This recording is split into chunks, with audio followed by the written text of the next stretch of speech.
Bienvenue à notre séance du Conseil d'arrondissement pour le mois d'avril. Good evening and welcome to our April Council meeting. Pour ceux et celles dans la salle, merci beaucoup d'être là avec nous. Those of you in the hall, thank you for being here. Et pour ceux et celles qui nous regardent via le web diffusion, bienvenue ce soir à notre séance pour le mois d'avril. Je suis accompagné, comme d'habitude, des membres du Conseil. Ce soir, nous avons Catherine Clément-Talbot. Bonsoir. Madame Louise Leroux. Bonsoir, good evening.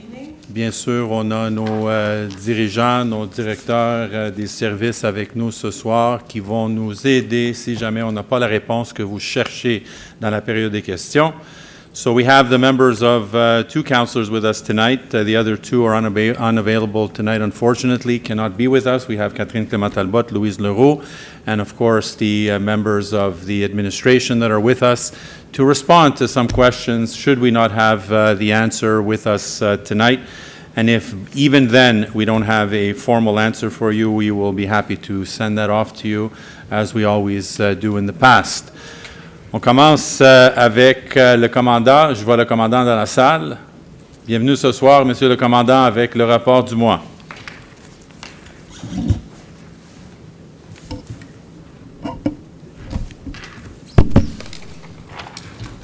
Merci pour votre accueil, Monsieur le maire. Bonsoir à tous, Bonsoir. Citoyens et citoyennes, membres du comité. Donc, au PDQ3, les 2 derniers mois très chargés. Pour le volet sécurité routière, tel qu'annoncé par la SPVM, beaucoup d'emphase sera mis sur la sécurité routière pour l'année 2025.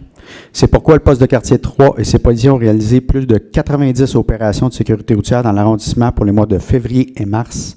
Les opérations étaient liées notamment à l'utilisation du cellulaire au volant, le déneigement, les infractions commises aux intersections, les piétons, la vitesse, les infractions en zone scolaire et les endroits accidentogènes. Plus de 2000 contraventions ont été émises durant ces 2 mois et plusieurs avertissements ont également été donnés. Dans le cadre de la Semaine québécoise de prévention de la conduite avec les facultés affaiblies au volant, du 17 au 23 mars, le poste de quartier 3 a réalisé une opération qui a mené à l'arrestation d'un contrevenant en capacité affaiblie ainsi que le contrôle de 50 conducteurs. Je tiens à réitérer l'importance d'être vigilant au volant, courtois et surtout de respecter la réglementation en vigueur. D'autres opérations sont prévues pour le mois d'avril dans l'arrondissement.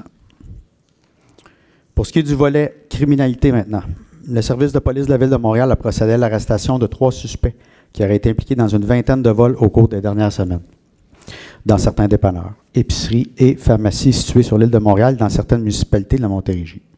Âgés respectivement de 31, 40 et 41 ans, 3 suspects ont été appréhendés dans l'arrondissement de Verdun le 20 février dernier lors d'une opération policière dirigée par la section des enquêtes régionales Ouest, avec l'appui de plusieurs postes de quartier, dont le poste de quartier 3. 2 d'entre eux ont ensuite comparu au palais de justice de Montréal afin de faire face à des accusations de vol qualifié, de vol de véhicules, conduite dangereuse, de complot, d'entrave à un agent de la paix et de trafic de biens criminellement obtenus. Le 3e suspect a été libéré sous condition en attente de sa prochaine comparution. Au total, 21 vols ont été recensés entre le 23 janvier et le 20 février 2025. De plus, 26 chefs d'accusation ont été autorisés jusqu'ici. Les commerces qui ont été ciblés sont situés dans plusieurs arrondissements, dont l'extrémité ouest de la Ville de Montréal. Une fois à l'intérieur des commerces, les suspects auraient réussi à voler différentes marchandises avant de fuir à bord des véhicules volés. Lors de certains de ces événements, ils auraient eu recours à la violence physique pour parvenir à leur fin. Également, le 5 mars dernier, une opération visant les armes à feu, la possession et le trafic de stupéfiants menée par les enquêtes Ouest en collaboration avec le poste 3. La perquisition a permis la saisie de 250 grammes de cocaïne, 121 grammes d'héroïne, 61 comprimés de Cialis, 1000 comprimés de speed, 71 comprimés de fentanyl, 64 grammes de champignons magiques, 2500 $ en argent canadien, également l'arrestation de 5 personnes. Suite à une enquête de l'équipe multisectorielle Ouest dédiée aux armes à feu, et une fois de plus en collaboration avec les policiers du poste 3, le 26 mars dernier, une autre opération a eu lieu dans le secteur et visait la possession ainsi que le trafic d'armes à feu. Les différentes perquisitions qui ont eu lieu dans ce dossier ont permis l'arrestation de 3 individus, la saisie de 3 armes à feu, plusieurs munitions, des chargeurs ainsi qu'une grande quantité de différentes drogues. Ainsi, plusieurs accusations de nature criminelle seront portées contre les contrevenants. Encore une fois, l'équipe des enquêtes régionales Ouest, avec la collaboration des postes de quartier 3, 4 et 5, ainsi que le groupe de tactique d'intervention, ont procédé à l'arrestation d'un individu ayant commis plusieurs vols qualifiés dans l'ouest de l'île. Le modus operandi du suspect consistait à commettre des vols dans des commerces à l'aide d'un couteau qu'il plaçait sous la gorge des victimes afin de soutirer de l'argent au commis à la caisse. Le suspect demeure détenu et l'ensemble des chefs d'accusation ont été autorisés par le procureur. Dans le volet communautaire maintenant, le 27 février dernier, tous les nouveaux policiers du poste de quartier 3 ont vécu une journée d'immersion dans les différentes ressources communautaires du secteur. L'objectif étant de se familiariser avec les différentes offres de services, créer des liens avec les organismes et d'être mieux outillés pour référer les personnes vulnérables lors de leur patrouille. En partenariat avec les responsables de l'arrondissement de Pierrefonds-Roxboro, l'organisme communautaire Centre de ressources communautaires de l'Ouest de l'île, ainsi que le poste de quartier 3, le projet Liaison aînés a vu le jour. Le but de ce projet est que les aînés de 65 ans et plus, habitant seuls ou en couple dans leur maison, s'enregistrent auprès de nous afin que nous puissions avoir leurs coordonnées et communiquer avec eux dans le cas de situations d'urgence, comme par exemple des tempêtes, des inondations, verglas, etc., pour leur transmettre de l'information en lien avec des activités dans l'arrondissement et pour leur donner des conseils de prévention. Le 21 février dernier, j'ai eu le privilège avec plusieurs policiers de mon équipe, de mon unité, de participer à un souper avec le groupe des femmes du fond de l'Ouest de l'île dans le cadre de l'Histoire des Noirs. La soirée fut un franc succès et des liens se sont tissés. Je tiens d'ailleurs à les remercier encore une fois de nous avoir aussi bien reçus et de nous avoir donné l'opportunité de nous faire goûter à des plats typiques de leur pays. Monsieur le maire, je pense que vous pouvez seconder cette affirmation-là. Effectivement. La participation également des policiers du poste 3 aux Jeux de la rue de l'Ouest de l'île le samedi 1er mars 2025, durant la semaine de relâche. Les Jeux de la rue proposent des compétitions sportives gratuites pour les jeunes de 12 à 25 ans, souvent exclus des activités traditionnelles. Ces événements favorisent l'activité physique et l'appropriation des espaces publics, tout en faisant la promotion des services disponibles dans l'Ouest de l'île. Des collations gratuites ont été offertes et des médailles de récompense ont été données aux gagnants. Je tiens à préciser en terminant que toutes les présentations qui ont lieu dans les écoles, les présentations de sensibilisation et de prévention vont continuer encore jusqu'à la fin de l'année scolaire. Merci. Monsieur le commandant, merci beaucoup. Un mois très, très, très chargé, je vois. Merci pour l'excellent travail pour vous et vos agents. On les voit sur le terrain souvent. On les voit aux événements communautaires aussi, ils sont très impliqués. Je ne peux pas parler pour les autres villes, arrondissements, mais je peux vous dire, et je le dis souvent, le poste de quartier que nous avons ici, vous êtes très, très impliqués dans la communauté. Je vous remercie sincèrement. Je vais laisser Mme Talbot vous demander, mais on a une situation avec le stationnement de rue à des endroits spécifiques. Je sais qu'on transmet l'information à l'SPVM à fur et à mesure. Aussitôt qu'on a une situation, on vous envoie les endroits. C'est soit traité par Mobilité Montréal ou par l'SPVM. Je laisse Mme Talbot compléter concernant une situation spécifique sur une rue pas loin d'ici. Mme Talbot. Oui. Merci. Merci, Monsieur le commandant. Merci pour votre rapport bien complet. Qu'on aimerait mieux, on est content de le savoir, mais on est aussi rassuré que vous obtempérez rapidement. Merci.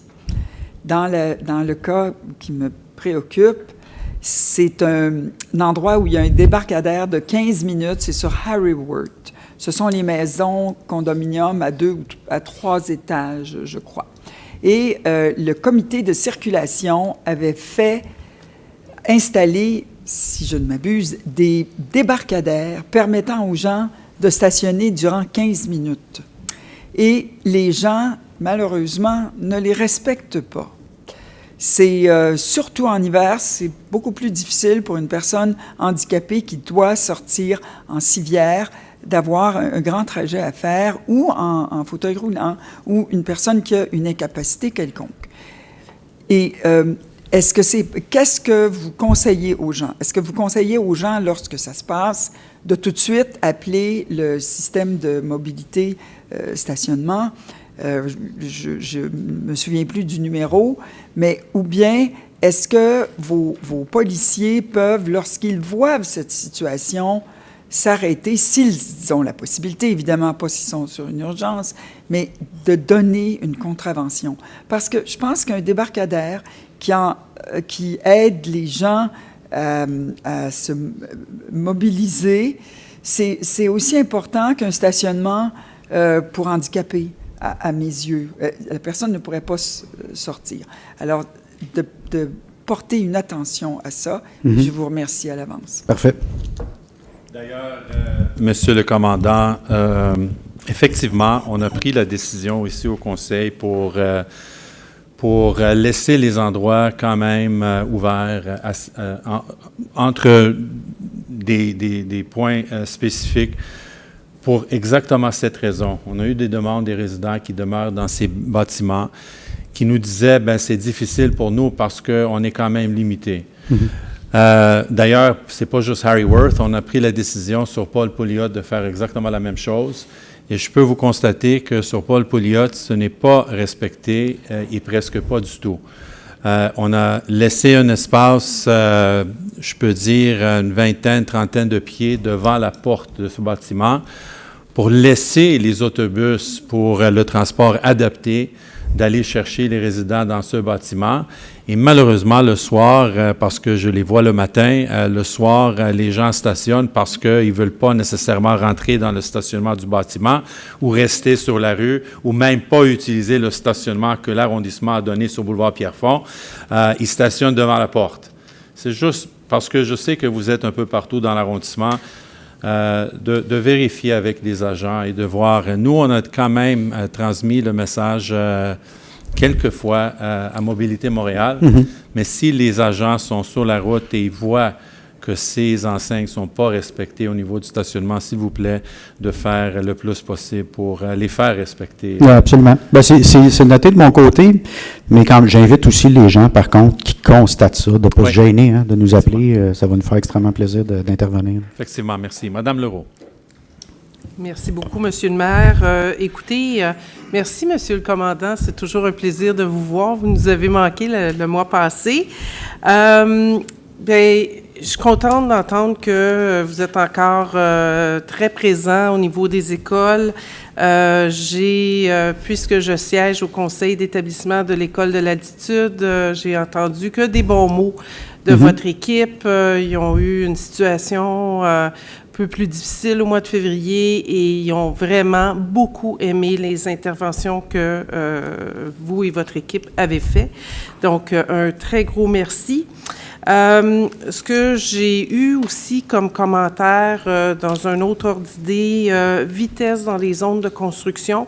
Souvent, il y a eu des fois des petites zones de construction sur Gouin, les petites rues, il y avait des détours et il y a des gens qui ils roulent très vite dans les petits secteurs. Donc,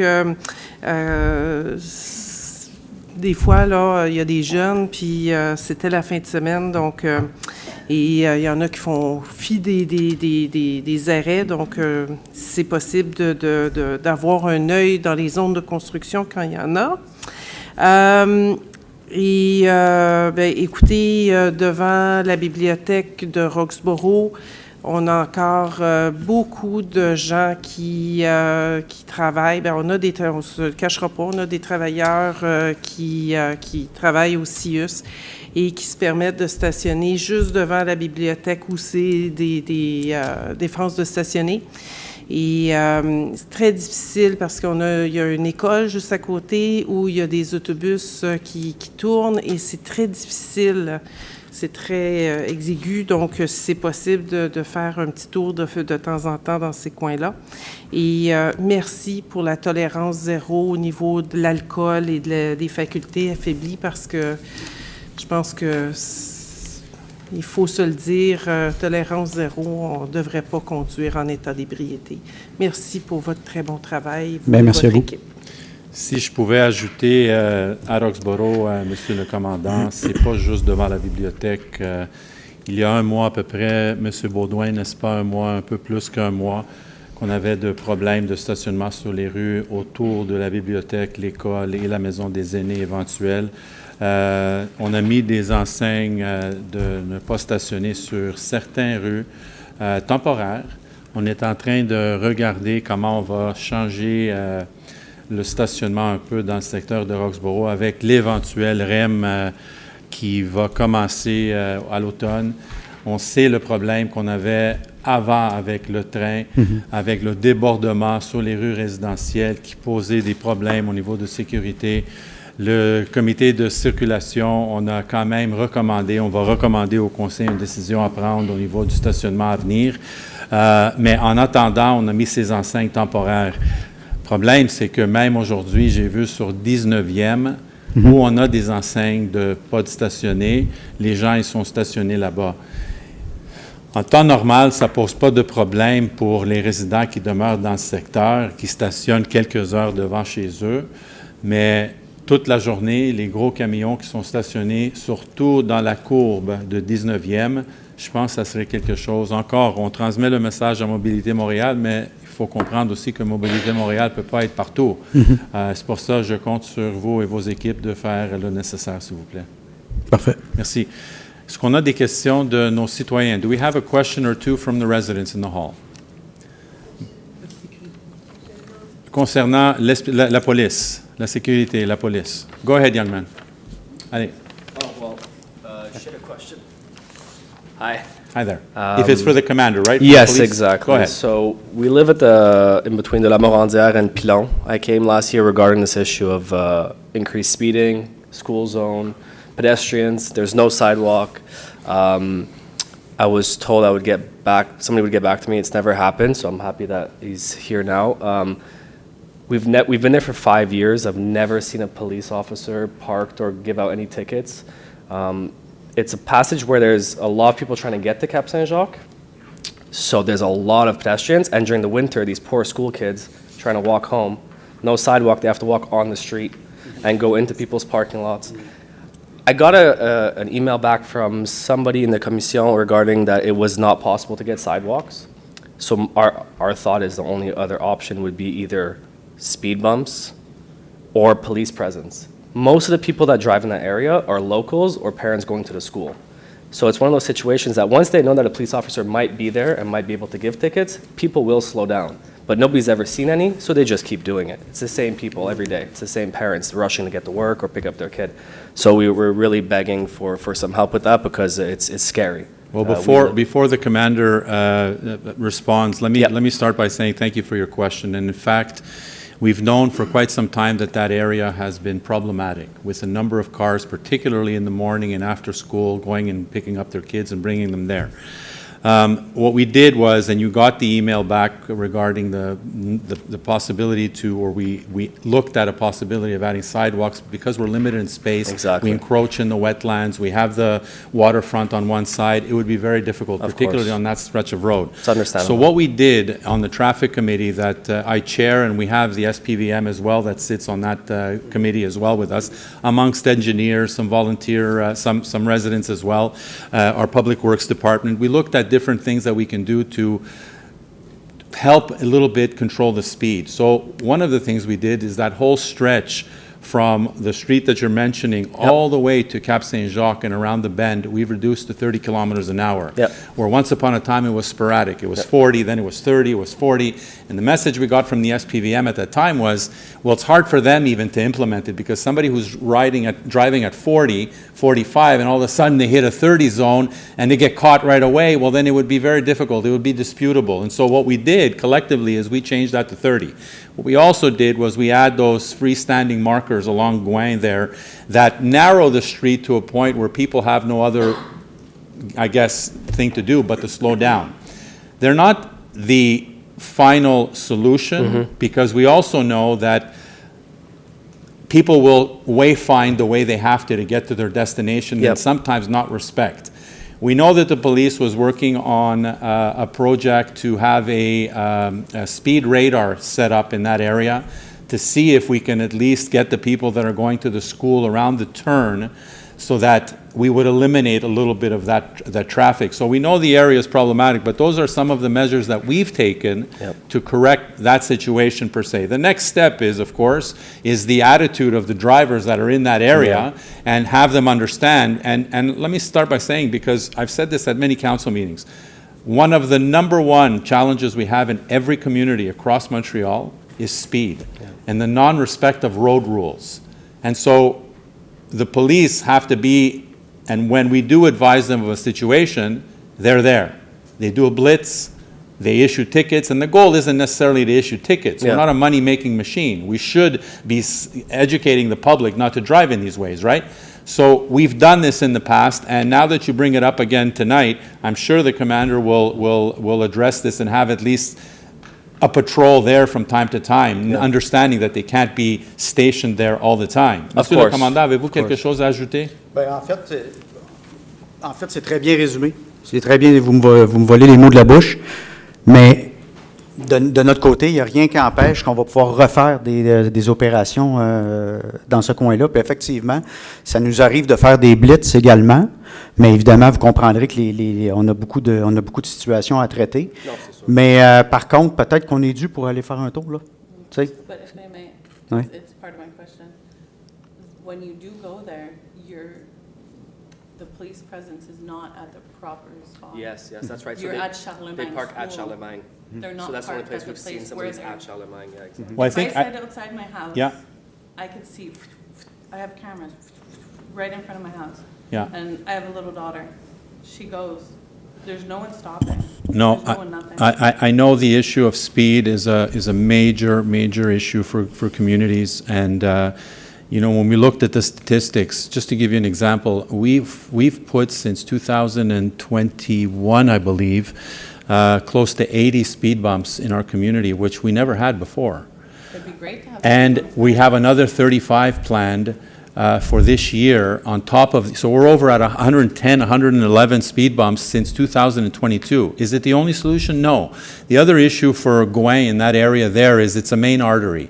And when it's a main artery and it's a bus route and all of this, there are specifics that need to be respected. There's our counterparts in Montreal that we need to work with. We've done it before for Pierrefonds Boulevard in the western section. We've done it for Chateau Pierrefonds. I'm not saying it's not doable, it just takes a little longer. So by you bringing this up tonight, we have Mr. Baudouin here as well, and we'll make sure that we look at it at one of the next traffic committees to see the viability and how we can go about putting them there to add to the other measures that we've put in place, okay? I discussed this with Madame Tabot in 2023, I believe.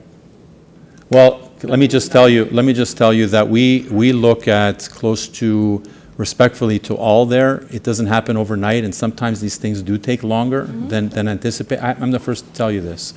But I can also tell you, chairing that committee, we get almost 100 requests a month.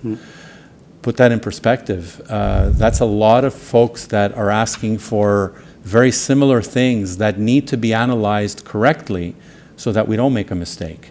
So I understand everything is equally as important, but you also have to understand that there's a timeline that needs to be respected as well. There has to be engineer reports, there has to be traffic committees commissioned, there has to be speed studies done, there has to be all of that for all of the ones that we receive.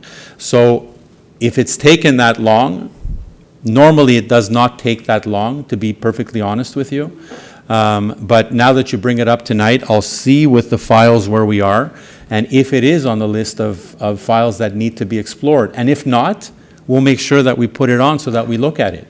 But again, I don't want an accident to happen to one of the children walking by, joggers, everybody. You're right on. Tabot saw me on the street, Yeah. waved to me, she saw me with my daughter in a carriage. I have to take a car. Yeah, we have to walk. drive somewhere, we can't walk. no, look, I know the area very well as well. I'm agreeing with you, and I'm telling you that I know there's an issue there, like in many other places, for speed. And we are going to make sure that we look at it and see what else we can add, along with the police presence on occasion, to see if we can correct some situation. And I've said it here, and I'm going to say it again, folks. 99% of the issues we have around schools is caused by the parents that send their kids to these schools. Nobody's going to tell me otherwise. I've sat on the governing boards, I've sat on school boards, Louise Leroux sits on school boards. 99.9% of the issues we have around school boards are the folks that bring their kids to these schools. So they got to smarten up. I'm sorry to say it like that, but people have to wake up and understand that the rush to get your children to school will potentially cause an issue that a community is going to deal with. So, as I mentioned, to finish with this point, is that I know the commander, they all have limited resources across Montreal. When we do address an issue in a particular zone, certainly they dispatch their folks and they blitz an area. But then when they're gone the next day, or in 2 days, or in 5 days, well then slowly that attitude starts creeping back in. So you understand it's a community thing, right? I know where cops go off the apartments that are on Pierrefonds Boulevard before PC. I know they're Fox, there. yeah. Fox and Pierrefonds, I know they're there. yeah. I know their hiding spots. I don't like to speak because I know what the danger is, especially around my house. I know what it can cause, and I know where the policemen are. And you made the point this evening, and I appreciate it, and I know the commander has noted. I just want you to also consider that, you know, we have 260 kilometers of residential streets. We have several thousand stop signs, the majority of them that aren't respected by folks. I know this. There are red lights that people burn through. I know this. Oh, yeah. We just And, thought that- and in residential roads where the stop signs aren't respected, you know who it is? It's the folks that live in these areas. So I know this is true. I see it in my area. So I'm glad you brought it up, and my message to those watching as well tonight is there's a way that we deal with it. We can sit in our home and we can watch it happen and complain about it and nothing ever changes, or we do like you folks did. We pick up a phone, we call 311, we call 911, we go to the community police station, and at least we make that point so that everyone knows it.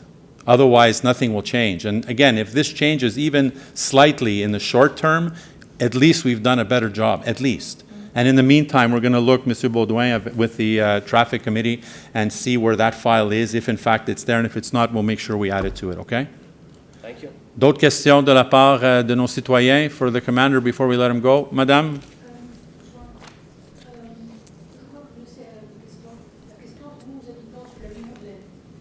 J'ai pas... Oui. Oui, oui, oui.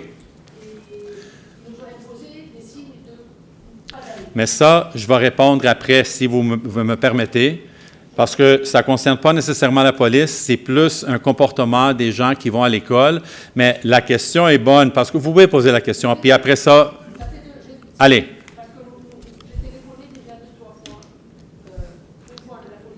Oui. Allez au micro, madame, s'il vous plaît, juste pour vous attendre.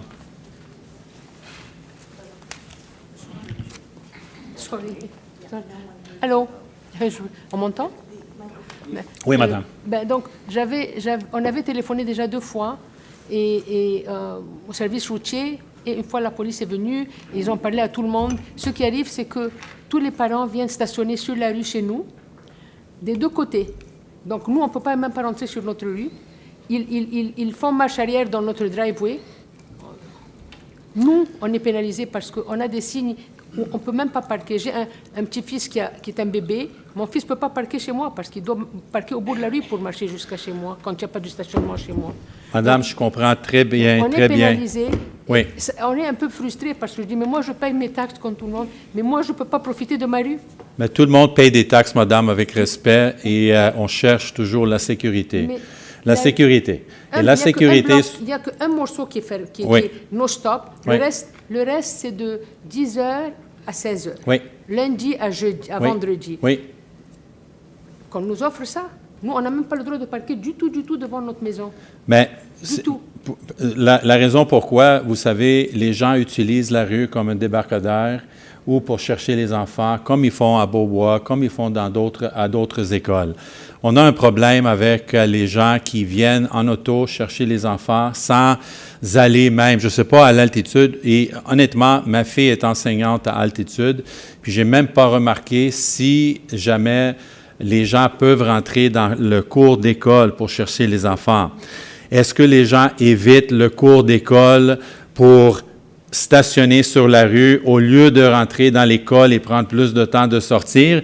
Je laisse Mme Louise Leroux demander à l'école, parce qu'elle siège au comité d'administration à l'école, elle va poser la question à l'école pour voir qu'est-ce qu'on peut faire. De notre part, on a changé la réglementation au niveau de stationnement de rue. On sait très bien, M. Baudouin, que la rue est très étroite. Comme d'autres rues à Pierrefonds-Roxboro, il fallait quand même limiter le stationnement un bord ou l'autre. Et la section où on n'a pas le stationnement, c'était exactement pour ça. Non, je sais. Puis vous posez une excellente question et M. le commandant a pris ça en note. Puis ils vont faire la tournée plus régulièrement, comme ils font à d'autres écoles, pour essayer de sensibiliser les gens. Mais en même temps, qu'est-ce qu'on peut faire? C'est, on va communiquer avec l'école, comme on a fait avec d'autres écoles, pour au moins informer leurs parents de ne pas stationner sur telle rue ou telle rue parce que ça pose un problème pour les résidents. On le fait. Maintenant, est-ce que ça va changer le comportement? J'espère. Mais je ne sais pas si ça va changer le comportement, madame. C'est ça le problème. Moi, excusez de me Oui, interrompre. allez. Moi, j'apprécierais, nous apprécions, qu'au moins qu'on nous mette comme le reste de la rue. Ça, c'est 10 mètres qui sont bloqués. C'est juste devant les deux maisons à côté de moi. Oui. Et tout le reste, ils sont de lundi à vendredi, de telle heure à telle heure. Au moins, le week-end, je peux recevoir mes amis, je peux recevoir ma famille. Le soir, je peux recevoir personne chez moi. Mais gardez... Ils doivent parquer au bout de la rue, même en plein hiver. Non, mais gardez, comme j'ai dit, si la rue est trop étroite pour même permettre le stationnement sur rue sur ce tronçon-là, je ne peux rien faire parce que c'est la loi. Elle n'est pas étroite. Mais gardez, qu'est-ce que je vais faire? On a vos coordonnées S'il ici. vous plaît. Pour ce point, on va l'analyser, M. Baudouin. On va retourner à la décision prise par le comité, puis on va communiquer avec madame pour expliquer. Peut-être on va venir même chez vous pour vous expliquer. On va marcher le secteur pour vous expliquer le tour. All right? Parce que ça ne me dérange, Allez. pas qu'on nous fasse de 10 à 4 lundi à vendredi. Non, mais gardez, on va essayer on va trouver l'information pourquoi la décision a été prise, puis là, on va vous expliquer ça en temps et lieu, et j'espère chez vous, sur la rue, pour vous expliquer le tout. D'accord? Okay. J'aimerais que quelqu'un se présente le matin de 9 Oh, je connais l'endroit, madame, très bien. C'est... Je sais. Puis vous n'êtes pas seul, avec respect, vous n'êtes pas seul parce qu'on a le même problématique en jeu à toutes les écoles. Je sais. Mais merci. On va communiquer avec vous. J'apprécie votre collaboration. Merci, madame. J'espère Merci. qu'on peut résoudre ça pour nous. Monsieur le commandant, Merci. je vous souhaite une excellente soirée. Merci et au mois prochain. Merci à tous. Bonne soirée. Merci. Avant qu'on commence avec la période des questions de nos citoyens, puis j'ai quand même 15 questions. J'ai quelques informations, je pense que c'est important de vous parler ce soir. Pour commencer, j'aimerais vous informer de l'état de notre état de préparation en prévision des crues printanières dans notre arrondissement. À l'heure actuelle, nos équipes locales sont prêtes à intervenir si nécessaire et dans un tel cas, elles seront soutenues par le service des incendies et le service de police de Montréal, entre autres, et les équipements sont également prêts à être déployés au besoin. Dans les prochaines semaines, je circulerai de porte à porte avec les membres du Conseil pour aller rencontrer les citoyens qui vivent dans les secteurs à risque en compagnie des conseillers municipaux, entre autres. Nous allons prendre le temps de discuter avec eux et les sensibiliser sur les mesures de prendre en prévision d'une inondation. On va en profiter pour remettre un guide du citoyen sur les recommandations et mesures à prendre en période des crues printanières. Madame Lagarde, vous l'avez déjà en main maintenant, je pouvais m'en montrer, c'est ça? Et je vous invite à suivre toutes nos communications à ce sujet via nos pages Facebook et Instagram, ainsi que le site web de notre arrondissement pour vous tenir à jour sur l'état de la situation. Et vous pouvez aussi obtenir une copie de guide citoyen et vous rendre à notre bureau d'accès Montréal. So, the spring floods are once again upon us. And as you all know, we were one of the hardest hit communities in Quebec in 2017, to the point where we took a lot of measures and equipped ourselves as a community to be able to protect those that are in the vulnerable zones. We've been able to do that successfully since then, limiting the flooding to the over 900 homes we had in 2017 to probably around 50 or 60 in the community in 2019 and thereafter. So although the river is at a stable level, and is projected to decrease slightly within the next day or so, we're still in the midst of potential flooding, as is always the case around the end of April, beginning of May. We have become unwillingly experts in crisis management to the point where we've injected over $1.4 million of our tax-paying money that the governments, all levels, haven't helped us with anything. But we did it because we wanted to make sure that we protected those most vulnerable. And already Mr. Baudouin and his team has been working very hard in making sure that the equipment that we have stockpiled is ready to go should we are mobilized in emergency measures. So rest assured that we are providing all the information via our media feeds, Facebook, Instagram, and also our website. Log on to them, find out if there's new information, and be ready in case of a flood, as well as I mentioned, not next week, the week after. We will be going door to door, as we do every year in the vulnerable zones with council. We will be giving them that booklet, reminding folks what their responsibilities are in protecting their homes. And at the same time, we get to meet the folks that are worried every year, like we are for them, living in these areas. Ce soir, nous avons passé une résolution pour octroyer un contrat au cours des prochains mois pour des travaux de rénovation qui vont nous permettre d'offrir un cure de réjouissement à notre salle du Conseil. L'hall d'entrée à la mairie ainsi que les 3 salles de toilettes. Ces investissements vont nous permettre de faire une mise aux normes de cette section de l'immeuble. La mairie a été construite il y a maintenant plus de 40 ans et depuis, aucune rénovation majeure n'a été réalisée. Les services professionnels ont déjà été octroyés à la firme Guillaume Pelletier Architecte lors du Conseil du mois d'août dernier. Sachez que les sommes injectées dans ce projet tiennent compte de la capacité de payer les citoyens. So this evening we have a file that we are passing, a contract that we're passing for the resolution to inject funds to renovate not only this council chamber, a part of the lobby in the front, and the 3 bathrooms that are there in a building that we haven't done any major renovations to this section in 40 years. And it will provide us with the technical capacity to be able to broadcast not only the council meetings, but also hold meetings in here and training sessions for our staff, amongst other public meetings that we can hold here. And the main catalyst to this project was the need to meet today's standards in the washrooms that we have in the hallway that today don't meet the norms, the standards. And so that prompted us to not only renovate the bathrooms that are there, but also add an accessible bathroom for those that have mobility issues.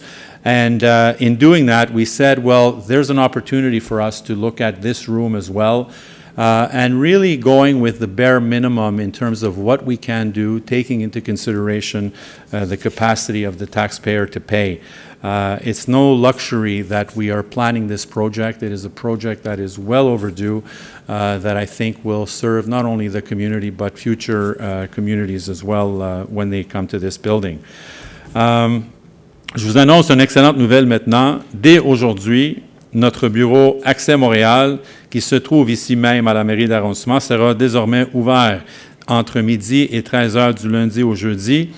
Et nous comprenons que l'heure du dîner est souvent le seul moment où plusieurs citoyens et citoyens sont libres de se déplacer. Et voilà pourquoi nous avons pris cette décision. Encore une fois, our Access Montreal offices that are in the front, the counters, are now, as of today, I believe, open from noon to 1 o'clock, where once before we used to close at lunchtime. And we realized that a lot of the folks only have certain times of day that they can come and see somebody at the city for whatever reason instead of calling. And so lunchtime was primarily the time.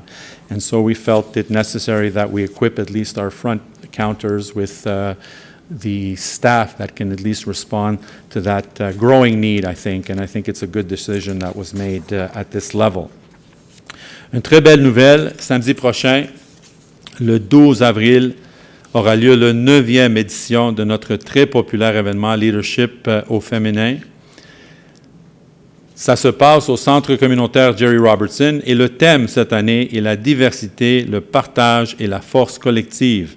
Une conférence va être présentée à l'entrepreneuse et militante en justice sociale Carla Beauvais et le spectacle musical sera assuré par le groupe Juno Band. Et je vous rappelle que cet événement est gratuit et qu'il accueille chaque année plus d'une centaine de femmes de notre arrondissement pour mettre en valeur leur réussite dans toutes les sphères d'activité. Et il ne reste que quelques billets, alors si ça pique votre curiosité, je vous invite à visiter notre page web pour obtenir les détails et réserver vos places. Je ne sais pas si c'est complet par contre, mais les gens ils peuvent vérifier. So next Saturday, April 12th, we have our Women's Leadership event, the 9th edition, at our Jerry Robertson Center. And the theme this year is sharing diversity and collective strength.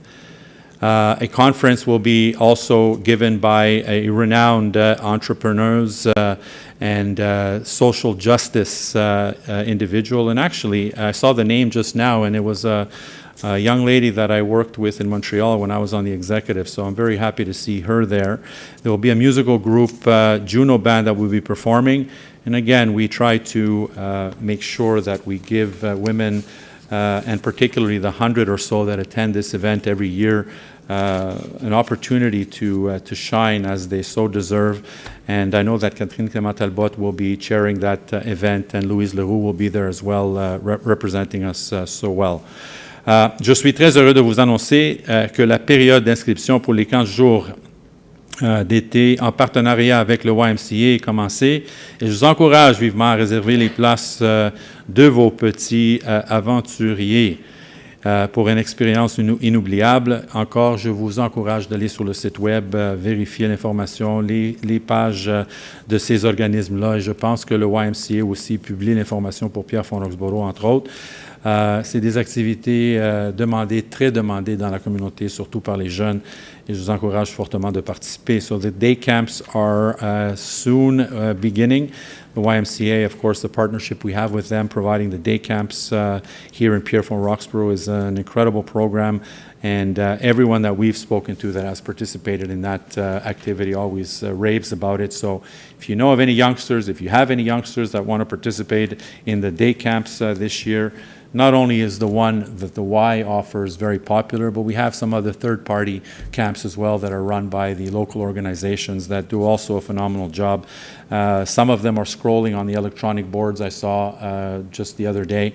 And if you have any questions, please reach out to us and we will be happy to get that information for you. Le congé de Pâques arrive rapidement, soit le 18 au 21 avril prochain. Alors, j'attire votre attention sur le fait que les horaires de plusieurs installations de services de l'arrondissement seront modifiés pendant cette période. Je vous suggère fortement de vérifier nos pages web avant de vous déplacer. Easter is around the corner, 18th to the 21st of April, and some installations, of course, will not be open, and we ask you to go to the website and make sure that you advise yourselves so that you don't come for nothing at the City Hall or any other municipal building in case it's closed. Les abris temporaires, vous avez jusqu'au 15 avril pour les enlever. Car tempos, car shelters, up until the 15th to remove them. J'ai vu déjà plusieurs personnes qui ont commencé d'enlever, je pense, la température quand même. Il n'y a pas beaucoup de glace sur les côtés, puis les gens commencent de les enlever. La date limite, c'est le 15 avril. Notre but, c'est de ne pas passer avec les inspecteurs, donner des contraventions. C'est pour vous sensibiliser et de vous demander de respecter la date limite qui est le 15 avril. Les Jeux de Montréal, bien sûr, les Jeux de Montréal continuent jusqu'à la mi-semaine. On a plusieurs jeunes dans plusieurs disciplines qui participent comme chaque année.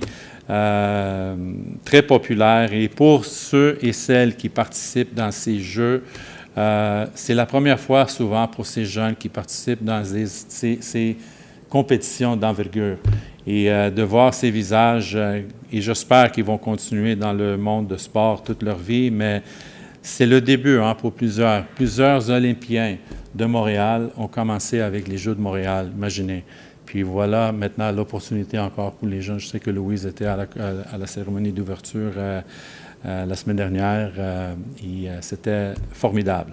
So the Montreal Games have begun. They're running until middle a week. And an opportunity for young kids that have never participated in these types of tournaments to be involved in sport. And I know that we have many kids and different disciplines that are participating. We wish them all luck. Congratulations to the parents for instilling sport in their children, because that's what creates, I think, the foundation of society. Madame Leroux, vous avez un point à faire. Oui, bien, merci beaucoup, Monsieur le maire. Mesdames et messieurs, écoutez, en ce mois d'avril, nous célébrons le mois de l'autisme, une période dédiée à la sensibilisation et la promotion de l'inclusion des personnes autistes dans notre société. Ils sont quand même nombreuses. C'est une occasion précieuse pour informer le grand public, de briser les préjugés et de favoriser une meilleure compréhension de l'autisme. L'autisme, c'est une condition neurodéveloppementale qui affecte la communication, les interactions sociales et les comportements. Chaque personne autiste est unique avec ses propres forces et défis. Il est essentiel de reconnaître cette diversité et de valoriser les contributions des personnes autistes à notre communauté. Donc, je vous encourage tous à participer activement aux événements de sensibilisation, à vous informer sur l'autisme et à soutenir les personnes autistes et leurs familles. Ensemble, nous pouvons briser les préjugés, les barrières et construire un avenir où chacun a sa place. So, April is Autism Awareness Month, a time to raise awareness and promote inclusion for autistic individuals. Autism affects communication, social interaction, and behaviors of each person is unique. Let's participate in events, educate ourselves, and support autistic individuals and their family. Together, we can build a more inclusive society. Thank you for the people that need the comprehension. Madame Leroux, merci beaucoup. Monsieur Gauthier, on peut commencer avec la période des questions des citoyens.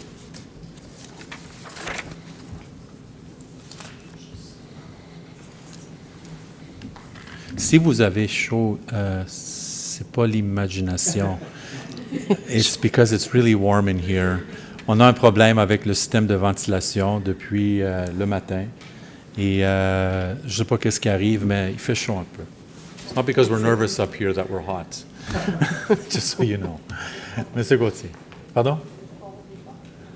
C'est correct. C'est juste, je voulais juste avertir les citoyens. Ouais.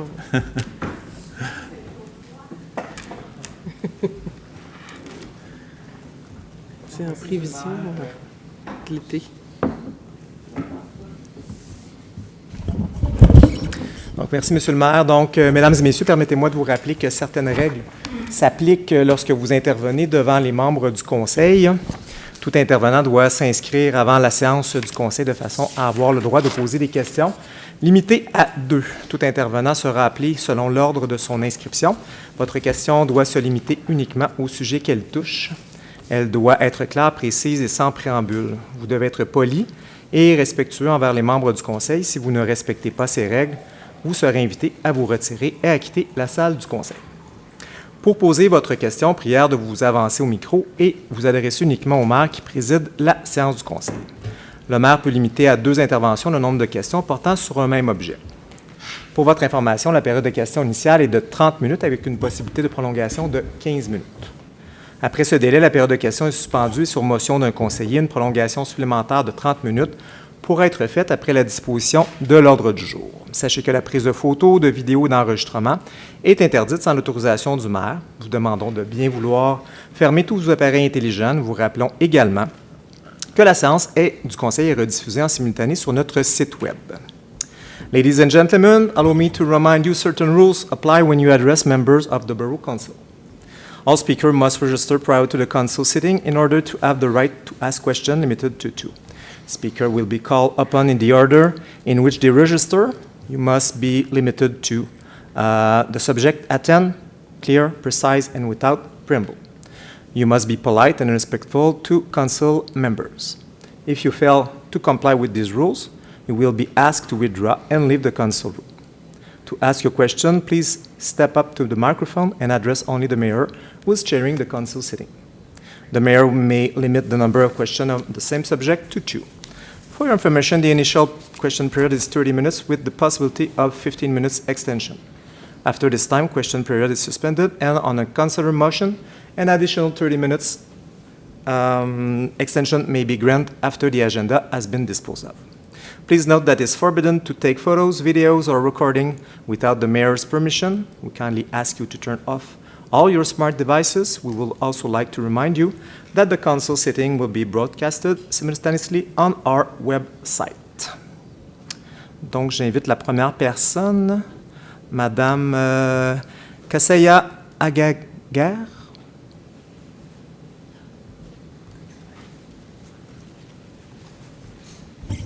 Good evening. Good evening, Mr. Mayor. How are you? Good evening, councillors. I have 2 questions. The first one is pertaining to the Carrefour, the seniors club behind us.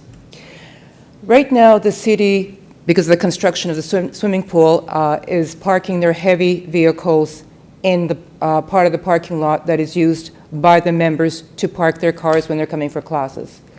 Things have gotten to the point where people are saying, where do we park the car? There is no place to park. A whole section has been cordoned off, more than it was this winter. And again, we have classes of 125 people. Where are they putting their cars? We're not having 2 people coming to a car. It is really 1 person to a car. Where are we going to put the cars? Saturday we had a dance, 165 people. Again, parking's an issue. We have 2 more large events happening. One of them being our year-end dinner on June the 3rd. We're expecting 200, possibly 225 people. Again, where are we going to park the cars? We're having an event coming up on May 4th, which is a salon, which gives information for activities, events, and availabilities for seniors living on the West Island. Again, presenters are going to be coming, but then so are the participants. Where are we going to park the cars with all these city vehicles? Also, 2 weeks ago, I saw a city truck parked in a handicap spot. What do we do about that? Did you call? Pardon? Did you call? No, I didn't call. Okay. Number 1, thank you for asking that first question. And in fact, it's a little bit of a challenge for us, particularly as you mentioned with the construction of the pool. We know that space is limited for these vehicles, and so as far as I understood, they were occupying the section furthest away from the building that sort of borders the property with the pool. Right. Still, even if they're there, cuts down in a lot of the spots that are available. I think that, and Mr. Richard could correct me, if we know of the events in advance, as you mentioned now, then certainly we can make, we can try with our public works to make sure they can put the equipment elsewhere. Earlier today, I recommended we look at another area for the vehicles, especially during the events that you have. I don't have that analyzed yet, but that's what we're hoping to do. I mean, the idea of cohabitating and sharing a space in a perfect world would be okay. But when you have that number of vehicles there, particularly seniors that can't necessarily park at the community center and walk, Right. then it poses a problem. So I know this. And I mean, especially now with the weather, even if they parked at the community center and they walk through the wooded area to get to the Marcel Morin, there's still slopes, there's stairs, there's ramps. I mean, it's not conducive. We know this. So I mentioned it to another member when I spoke to them. I ran into them at something a little while ago, and they brought it up as well, actually. And in fact, we know of it. And I know the Recreation Department is working with the group to try to define the needs. And at the same time, with Mr. Baudouin, we'll do what we can, especially with all these events coming up, their major events that are coming up, that we attend sometimes too. And I see it myself. I walk from here. I just park here. It's not always easy for folks to do that, right? So leave that with us, and we're going to try to resolve that as quick as we can. And Mr. Richard's team will contact you and let you know, okay, what the next step will be, okay? Okay. The other Sorry, and if you do see anybody that's disrespecting, and I mentioned it earlier, the disrespect of the road rules and the parking regulations, that needs to be notified, because those of us that have had elderly parents that have that handicap sticker that goes somewhere and they can't park there because of somebody misusing that spot, they need to know of it. And if anything, that individual, for whatever reason, needs to be advised of it. I'm not saying give them a ticket necessarily, but at least advise them that this isn't acceptable, especially in a seniors complex. That's right. Go ahead. The other thing is there any way of having the potholes filled in the parking lot? Because they're not potholes anymore, they are cauldron holes. I know that in the spring we deal with these things, especially. I had somebody that texted me something from a private mall, a private strip mall, and I said, look, the city doesn't, it's the owner of this mall that has to do this. But I know that Public Works did that partially recently, and they'll go back and make sure that that has to get done, okay? Okay. The other question is a clarification for myself. I understand that the council passed a bylaw last year, I believe, having to do with contractors who are going to perform landscaping work or any kind of renovation work for homeowners, and that if they park their vehicles on the street, they're required to buy a permit every day. That's always been the case. It's occupation of the public domain. That's always been, every city has this, every borough has this, every city has this. And it's not for example, your landscaper that comes to cut your grass. You know, they come with a truck and a trailer, they park it temporarily, they come and do your grass, and then they leave, they go to the next home, and so on.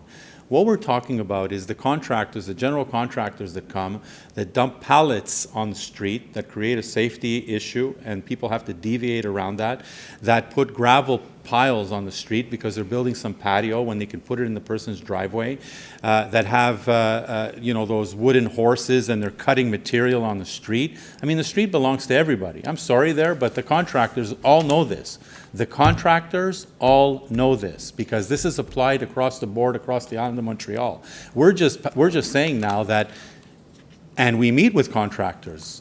We have the regular daily contractors. You know, the plumber that comes to your house. He's not going to need a permit because he's there to make a repair. He parks with his van. If he has a trailer, he's not working on the street. But if he's depositing stock on the street and it's occupying the public domain, they all need permits for that.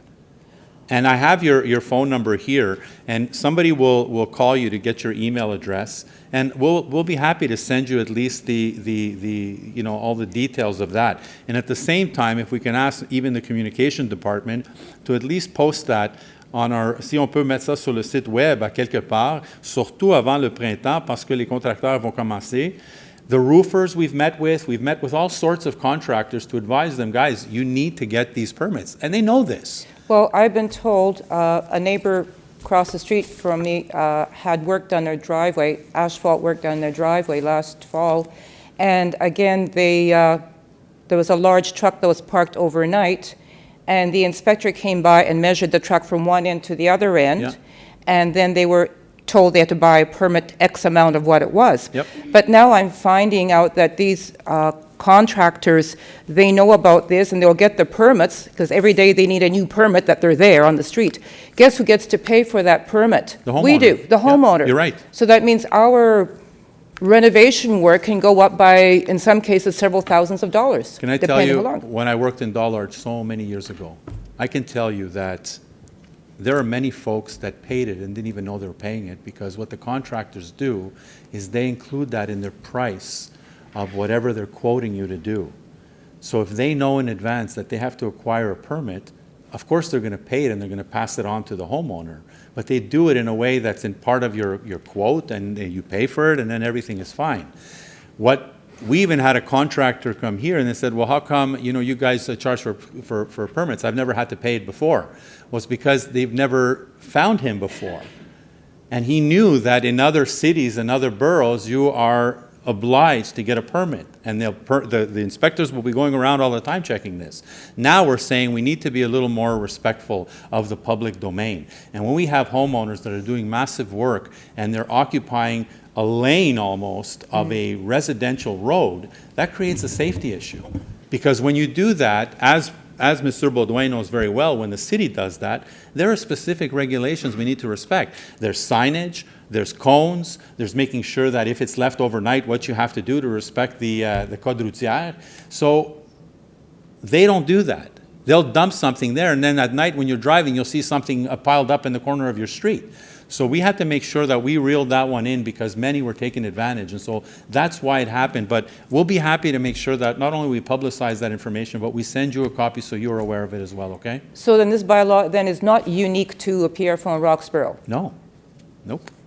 Because I was told that it's apparently unique Nope. to the city. We even were lenient on a lot of the day users of some of these contracts. Like I said, the lawn guys.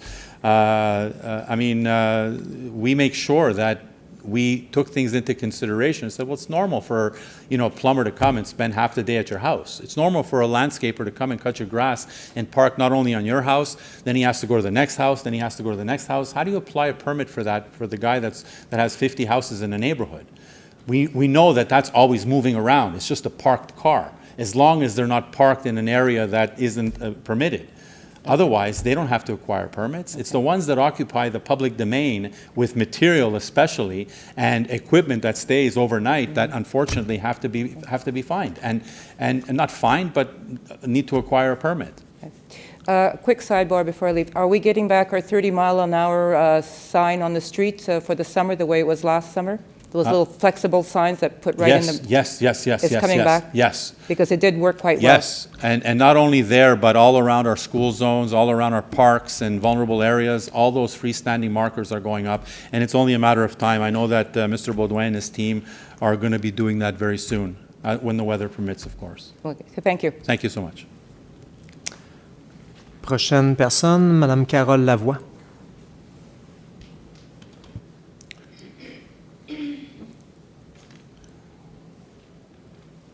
Good evening. Good evening. I live on Rue de Savoie in Pierrefonds, Yep. and it is the only street, to my knowledge, where we have ditches in front of our house. No. No? Okay, well, in the area I know, the other Yes. streets all have curbs and Yes. sewer, anyway. So everybody up from me, nobody's filled in their ditch. The road is on a bit of a downgrade. Down from me, the three houses down from me have all filled in their ditches. So the water stops, guess where? Yep. I assume that ditches are city property. Yes. Well, the city allowed people to fill in their ditches? I'll go even further than that. If you remember... I haven't lived there that long, so... Well, if you remember 8 years. the August 9th major rainfall that we had, I can tell you that the streets that have ditches were the ones least likely to flood the homes. Because I think it was 2009, 2010, I believe, the Minister of Environment didn't allow cities to cover them anymore because it was the natural retention of water. Yeah. And so what happens is when you have some that maybe historically, I know Pierrefonds once upon a time had a program where they allowed people to cover them, but there would be specific infrastructure that had to be respected in order for you to do that, right? But undoubtedly, the water is going to run off their property and it's going to come in the ones that don't have them covered, right? It's going to flow into wherever the weakest point is, right? What we will do is we will send a team to analyze that situation. I'll give you another example. When we redid streets in your general area, not necessarily your area, but further sort of northwest, we were obliged by the Minister of Environment, when we redid those streets, if they had ditches once upon a time and were covered by residents, that we had to reprofile those ditches to how they were in the original, design of the street.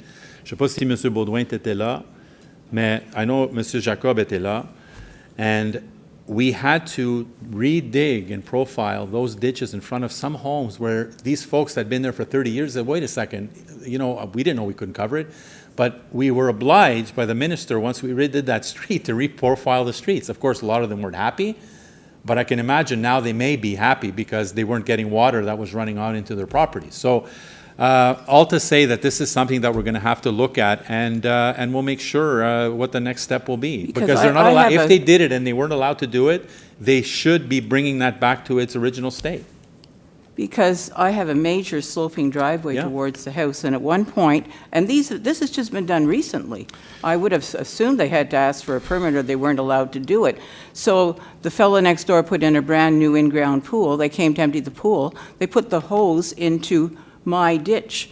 Well, thank God I was home, because my basement would have been major flooded. The pipe the water was coming out had to be at least 10 inches in diameter, if Madame not more. Lavoie, I have your phone number here. Somebody will call you to make sure they come and see. And I have the address as well, so somebody will come and see you and see what that's all about. And if they did it and it wasn't recent and they weren't allowed to do it, well, I can only imagine the consequences. So, Because there were gentlemen working in the fall, they came with cameras to look at the sewers, and he said, you better get in touch with somebody because you could have a major problem here. And the other question I have tried to take steps to have this resolved. I came to City Hall. Yeah. I spoke to somebody. Yeah. I made a report. you have a case number? Yes, I do, but So- I don't get anywhere. Nobody phoned me. This was March the 10th. But what I'm Nobody asking you phoned. is, if you have a case number, because I can't go back in time, right? At this moment, the only thing I can do is move forward. And now that I know of this situation, and you have a case number, I'd Yeah. ask you please Madame Lagarde, si vous avez une carte d'affaires, s'il vous plaît, laissez une carte d'affaires avec Madame. She'll give you a business card. You're going to send me the case number. And then we will do our work to find out where that case is and then what the next step will be. Like I said, I can't go back in time, even for the people that covered their ditch. I can't go back in time. All I can do is resolve as we move forward, okay? But can I just say, Yes. I've taken steps. Yeah. So I went back and I thought, okay, I got to find out who my counselor is. Yeah. So I came back to City Hall, I asked for the phone number. So I got two cards, yours, Madame Langevin, and not sorry, Leroux, and Mr. Langevin. Yes. I tried calling the numbers. Your numbers aren't in service. Well, that's very strange. No service. Okay, well, that's very strange. But regardless, Madame Lagarde will give you a card tonight, and that's the one you're going to use to contact us. With all else fails, you call 311, right? And as much as it's not a perfect system, because I'm the first to admit it, right? I told you, and I've said it here many times, I've done tests on my own, and I know that 311 isn't always the best that we can get. But 311 can at least direct you to us. We're also available on the website. If you go on the website, if you have access to internet, okay. Well, then I've she'll gone give- to 311, Okay. and I've asked for reports and follow-up, and I've gotten nowhere. That's why I'm here Okay. tonight, I'm hoping glad- to get somewhere. Madame Lavoie, I'm glad you're here tonight, and we're going to try to find some resolve in your issues, okay? I promise. Yeah. And Madame Lagarde just went to get our cards, and you'll have that in a second or so, okay? And maybe try to resolve why your number's not in Yeah, service. that's odd to me. That's odd to me because I get bombarded with calls, so I think my line works. But I tried, I got a number for you, Yeah. and it went directly to 311, so there I was, back Very to strange. square one. Very, very strange. Very strange. We love talking to people, 'Cause so I I'm got the surprised cards that out that of the front happened. desk out here. We'll make sure, Madame Leroux, si on peut vérifier en avant qu'est-ce qui se passe. Peut-être les cartes ne sont pas les bonnes cartes. I don't know. J'ai aucune idée. Anyway, On I verra. thank you very much. We're going to give you, Madame Lagarde will give you the card right now. Thank you so much. Thank you. Okay. Prochain intervenant, Mr. Charlie Migliara. Migliera. All right, so good evening, Good evening. Mayor Bass and members of the council. So unfortunately, I'm here today to discuss my complete disappointment in the final process of the PPU St. Charles. Okay. Since the adoption of the zoning bylaw in the fall 2024, my file has not yet to advance. Throughout the entire PPU process, I have been collaborating with the Urban Planning Department and have been patient and respectful and trusted in the process. I'm prepared to invest $100 million in your borough. I'm prepared to provide up to 300 new dwellings, lifestyle services, green space, possibly a park, and yet I can't get any support from any members of your council. I need to come here regularly to get 3 minutes of your time to discuss what I think any other borough would see it to be, a huge need in their community. I don't come here with my architects and my big urban planners and to a big smoke show. I come here individually. I'm a developer. I've been doing this my whole life. I'm not sure if you're aware of where I'm at in my process. Sometimes I get mixed feelings that you're not getting the right information. So what's your question tonight, Mr. Maglera? Well, my question is, I came to a crossroads with Mr. Cannell. Respectfully, I gave him the opportunity to challenge my architect. He proved his own self wrong, and our zone, everything that my architect has told him is true. There's a problem with the bylaw. We're ready to offer multiple solutions to Mr. Cannell. I have here 27 different versions. There's only 2 possible solutions. So what's your question tonight, sir? So my question is, how do we advance this file? As far as I know, thank you for coming and asking the question, because I know that I met with you as well. I know that our services have met with you on many, many occasions. I know there was some issues that you brought to my attention that the services would have been working with you to try to find some amendments to at least resolve your issue and potentially others that may arise with others that could develop in the future along that strip. Understanding something of that magnitude, certainly there could be amendments made to it, and that's what, from what I understand, lastly, the services are working on some amendments that could at least result in you and others having the opportunity to build what you like. And from what I was told earlier today, those amendments could be brought to us by May, for the May Council, from what I understand, which will be adopted. I don't know the timeline after that, a month after that, or I'm not sure. I'll find out, but this is the last I've heard. August, au mois d'août. So August is when the last approvals will be done. But I know that the services acknowledge some of the issues that you brought to the table and clearly identified them on their own with their professionals.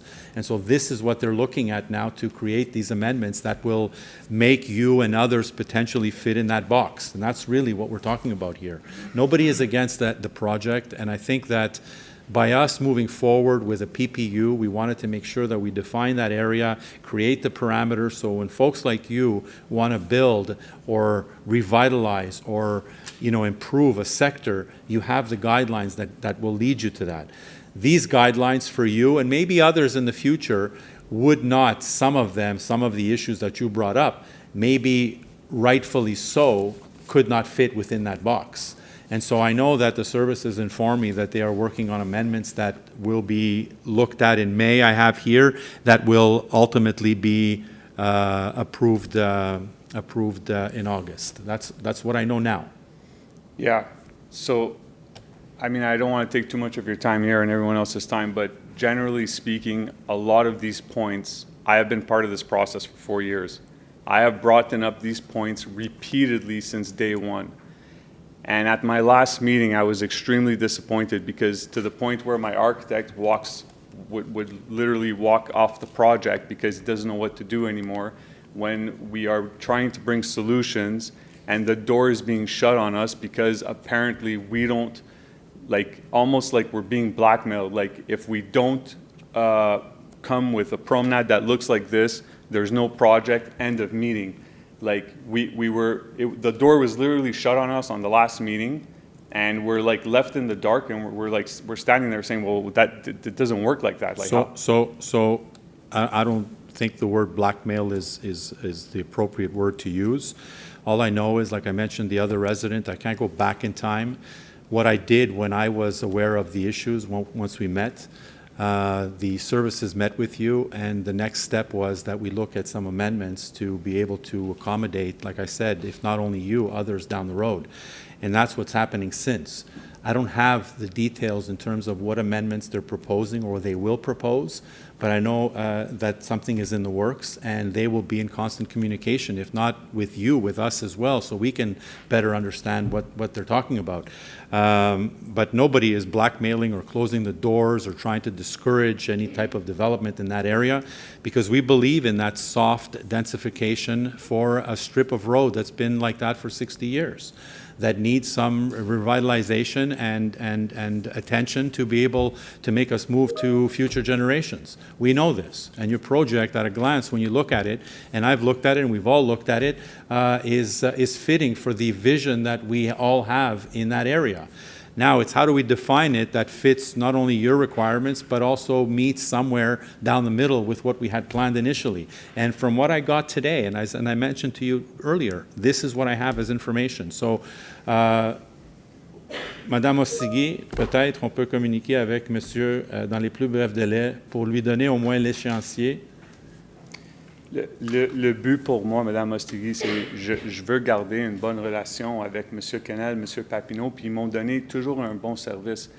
Mais je trouve que c'est des éléments qu'on doit travailler ensemble. Peut-être il devrait y avoir plus de personnes dans notre rencontre, pas juste moi et M. Kennel, peut-être d'autres membres du Conseil. C'est ça, pour avoir plus d'idées et voir plus grand la vision. Je ne suis pas fermé à juste mes idées, c'est l'inverse. J'ai offert plein d'idées et j'ai souligné toutes les erreurs qu'on est en train de vivre maintenant. Je les ai toutes soulignées. Puis, un des plus grands problèmes, c'est un jour, c'est on veut ce morceau de terrain, l'autre jour, c'est oh non, on ne le veut pas. Un jour, c'est ça, l'autre jour, c'est ça. Fait que moi, je dépense énormément d'argent pour aller vers votre vision. Puis j'arrive là, puis non, puis je dois changer. C'est énormément de temps. Chaque jour me coûte de l'argent. J'avais anticipé, après plusieurs années, de commencer la construction en 2025. Ceci ne sera pas possible. Je peux rester ici longtemps, mais... You got the answer this evening as best that we can give it to you, and I know Madame Ostigui will follow up. She also expressed the point that she will attend that next meeting as well, so that at least she hears it firsthand as well what's happening, okay? Perfect. Thank you very much. Thank you. Prochaine personne, Mrs. Martha Bon.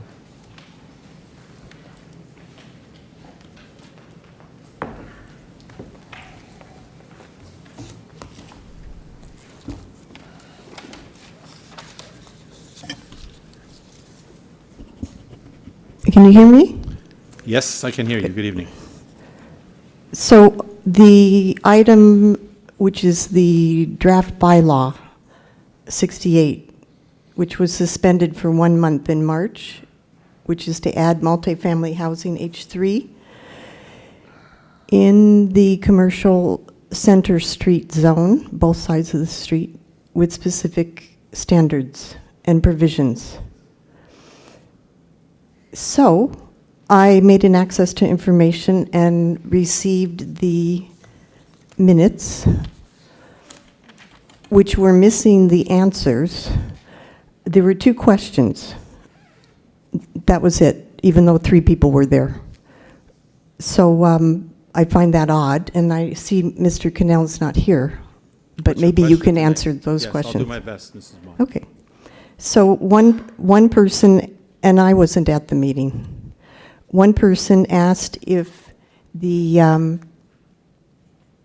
this zone change would lead to her rent increasing, and she was a renter of a hairdressing salon.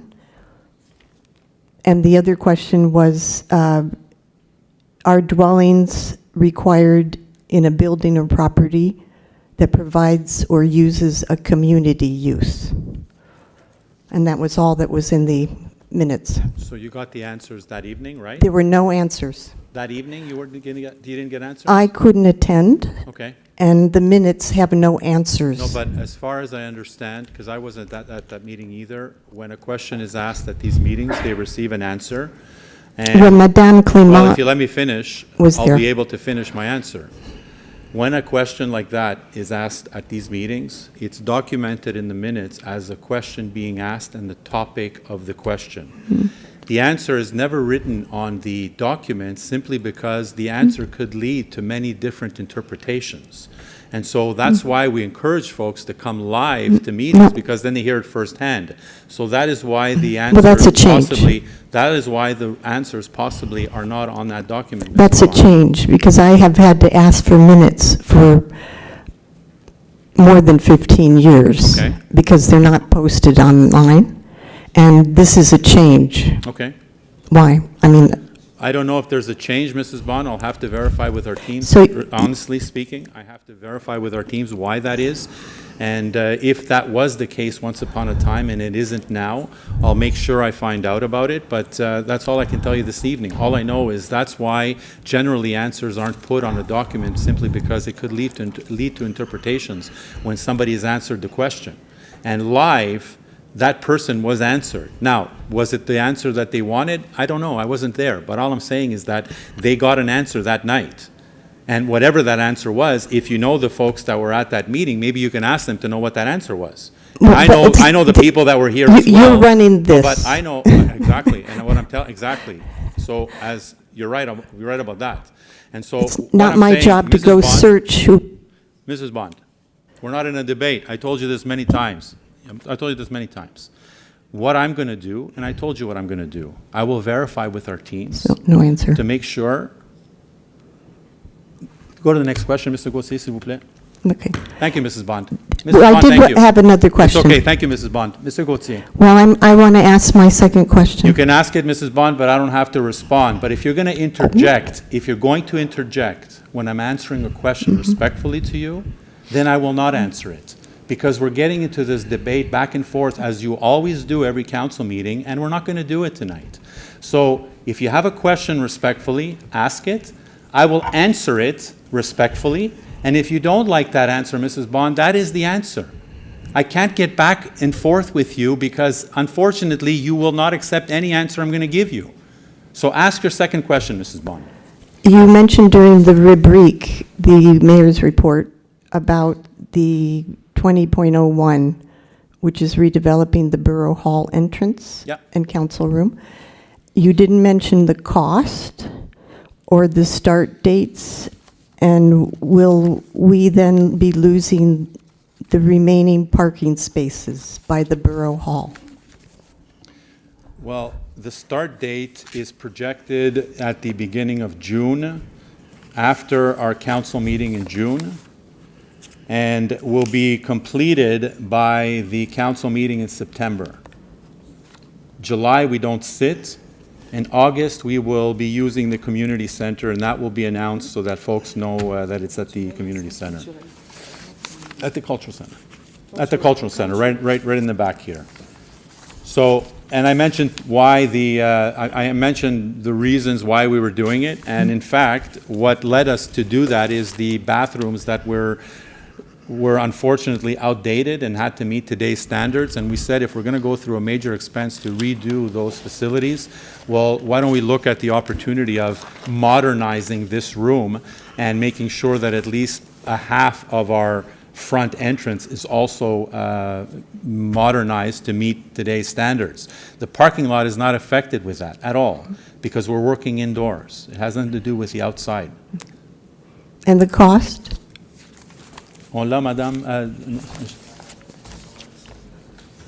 Dans la résolution. C'est quoi le numéro encore, s'il vous plaît? 20.0. Oh, yeah.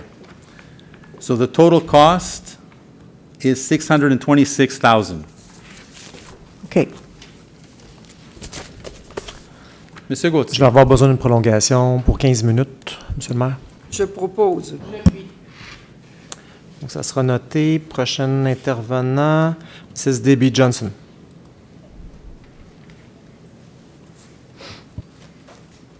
Hello. Good evening. Good evening. Mr. Thank Mayor you for and waiting till almost the end to ask your question. Thank you. I called 311 on February 3rd, which was a Monday, to make inquiries about the construction pickup. There was still a lot of, well, there were a lot. There was a few homes in my neighborhood from the floods that was still there. I also made inquiries about the fire hydrants that were being buried in snow. I was told it would be picked up on that Wednesday. It was not. I called on that Thursday and made inquiries, and 311 told me they must have forgot. And that kind of really freaked me out a bit. How do you forget to do your job? Anyways, I called again on February 11th to make inquiries about the construction pickup and the fire hydrants being buried, and still nothing happened. Then we had that snowstorm, and now the fire hydrants became more of a concern for me, because the fire hydrant in front of my house, just to the right, was completely buried. And as I would go around my neighborhood driving, there was a number of fire hydrants completely buried. If I may, I have just a small map to illustrate. You give it to Mr. Jacob over here, please. Thank you. So what's your question this My evening? question is, I feel I had to jump through a lot of hoops. The fire hydrants, I did call, and finally I wrote a letter on the Montreal webpage. I finally got a reference number, and on March 12th, I came to City Hall, and the reception asked me, "Can I help you?" I said, "I'd like to see the mayor." And when they asked me what about, I explained about the fire hydrants. They went online and found my letter that I composed, and on March 13th, my hydrant was finally plowed. It was done with a backhoe, and on the little map, sir, fire hydrant number 8, 1, and 2 were plowed. Now, I've kind of illustrated there a 2-block radius. The blue circles on that map are houses that are burnt right now. They're boarded up, and they have been. I guess they're waiting for insurance. But I illustrate that to show the importance of having the hydrants dug out in the winter. My fire hydrant, number 1, if you can see my little house there, is 20 inches high. When I went and looked at it compared to the others, it is sunken into the ground. So 20 inches gets covered very quickly. So what's your question tonight, ma'am? Is this not a priority for the citizens for safety? Like I said, I feel I had to jump through hoops for the neighborhood to be safe. There's no reason why you have to jump through hoops, number 1. I live around the corner from you, so I know the area very Okay. well. There's 2 things you mentioned there. One was the garbage pickup for the large material that comes every 2 weeks, okay? We've had, and I've mentioned it here at council numerous times through the last many months, the issue we have with the collection company. They, in their defense, could have had broken equipment, could have had the trucks full, they couldn't come back. For it to happen twice is unusual, because normally they would know of it the first time, they would come back the second, they would know of your house at that point, they would be notified, right? So I can't explain in terms of that third party that collects garbage for us what the issue was. We know that across Montreal we've had issues with this company to the point where we're changing contractors, I believe, at the end of the year, Monsieur Baudouin, si je me trompe pas. In the fall of this year, there's going to be another supplier that's going to be changing or doing our garbage collection. We're hopeful that that will be resolved, because you're not alone in telling me this. There are cases of the recycling bins that have been left sometimes a week at a time not being picked up. They get fined, they get reprimanded, yet it keeps occurring. And this is what prompted the City of Montreal, when we went out to tender, that they find another supplier, to the point where last month, I think at City Council of Montreal, we passed the contract for the collection that was supposed to start in September, okay? So hopefully that'll be resolved. What you're doing by calling us to informing us of that is the best thing, because then we follow up with the company. Doesn't mean they're going to leave wherever they are to come to your house to pick up. At least we know of it, and we mark it on their list of deficiencies. Right. Okay? That's number 1. Number 2, the fire hydrants. Yes. You're not alone to tell me this, because I've seen them myself. There's over 4,000 fire hydrants that we have in the community. Everything is a priority when it comes to snow clearing, from the main streets to the smaller streets to the schools. We, of course, leave the parks for last, the rinks and all that kind of stuff, because that's not necessarily on the top priority. The fire hydrants are all identified with a wooden stake. So they should have a wooden stake that identifies them. Even if they have snow, they're there. Right. Okay? So the fire department knows they're there. Right. Should they have to access them, they know they're there. They're not buried completely to the point where you don't know where it is. Yes, Okay? Yes. So, no, but I'm sure they were. What I'm saying is that they're visible with the stick that's The there. indicator is indicated. It's Right. the accessibility, sir, that I was concerned I about. get it. I get it. And I hear you loud and clear. And in fact, when we heard about this during, actually a day or two after that major snowstorm, we had a resident called about the same thing. And we told him, look, I said, the fire department, if they have to get to that fire hydrant, they're going to get to it because they have the stick that identifies it. There are communities, for example, that don't even have a stick, believe it or not. So the only thing I can tell you for that is we have teams that go around and do this on a regular basis through the winter. Was this year exceptional because of the amount of snow that we had that limited their intervention? And once we got that big snowfall, they stopped doing the fire hydrants and then went back to the regular operations of snow clearing. And once all that was done, which took about 5 days, 6 days, went back and continued the fire hydrants. That could be the case as well. But it's nothing that we're neglecting is what I'm trying to tell you. Okay, because when I did call after the storm, 311, they did say, look, Madame, we need to prioritize the streets. I said, that's fine. Absolutely, I understand. Now, sir, I can't speak for all of Roxboro. My concern was the fire hydrant in front of my house because it's only 20 inches. Yeah. And it's like 13 feet from the street. It's 13 feet from the street to the Right. hydrant and 20 inches high. Right. I believe it is sunken because the highest one that I went and measured, it ranges from, like, there's 29 inches, 31 inches high. But these were exposed, but it was the shorter ones. And of all those ones on the red dots, sir, mine is the shortest, and I do believe I'll ask Mr. Baudouin to verify that. In fact, if it has sunken, yes, there could be different things. If it's just a fire hydrant, that's one thing. But if it's that whole network that's below, because that area is extremely old, as you know. I mean, like I said, we live around the corner. Louise lives around the corner, and so do I. These are all old areas. I mean, the infrastructure, the roads, the water networks, they're all old. So if that is an issue where it's sunken, I'll ask Mr. Baudouin to verify it and see if there's any corrective measures that can be put in place. But I need to reassure you, to tell you that by no means are we neglecting the fire hydrants like any other service that we provide in terms of security. These things are very difficult to catch up with when you have these types of weather episodes. And I'm being sincere when I tell you this, because I've worked in other cities as well, and in every city it's the same thing. It's on a priority list, but it's not at the top of the priority list. It's part of the day-to-day as they move forward through the winter. Right. But we'll make note of it. Mr. Baudouin has the map. He will communicate with you when it does come to your hydrant and to see if it is in fact a deficiency somehow, and if there's a corrective measure that could be put in place, okay? Right, because, and when they did come on March 19th, my hydrant was dug out.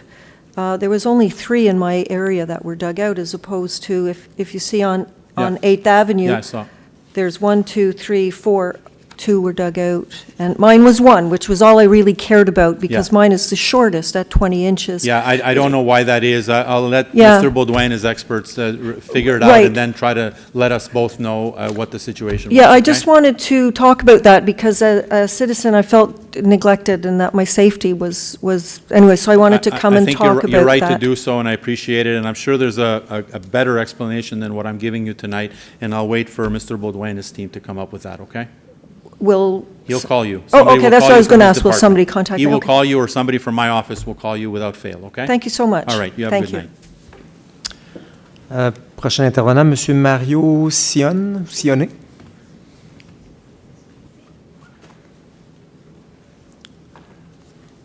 Bonsoir tout le monde. Bonsoir, bonsoir. Je suis un résident de la rue Namur. Oui. Comme vous savez, on a eu nos problèmes avec les égouts Puis là, on est dans le temps qu'on commence déjà à faire de l'anxiété. Là. Ça fait que ce que j'aimerais de vous, que comme un encouragement, là, c'est ça vraiment qu'on cherche. J'ai entendu que vous avez fait des rénovations, des travaux près de Rive-Boisée. Oui. Est-ce que vous pouvez nous dire un peu c'est quoi, qu'on en parle avec les voisins, puis pour nous encourager, là, c'est ça?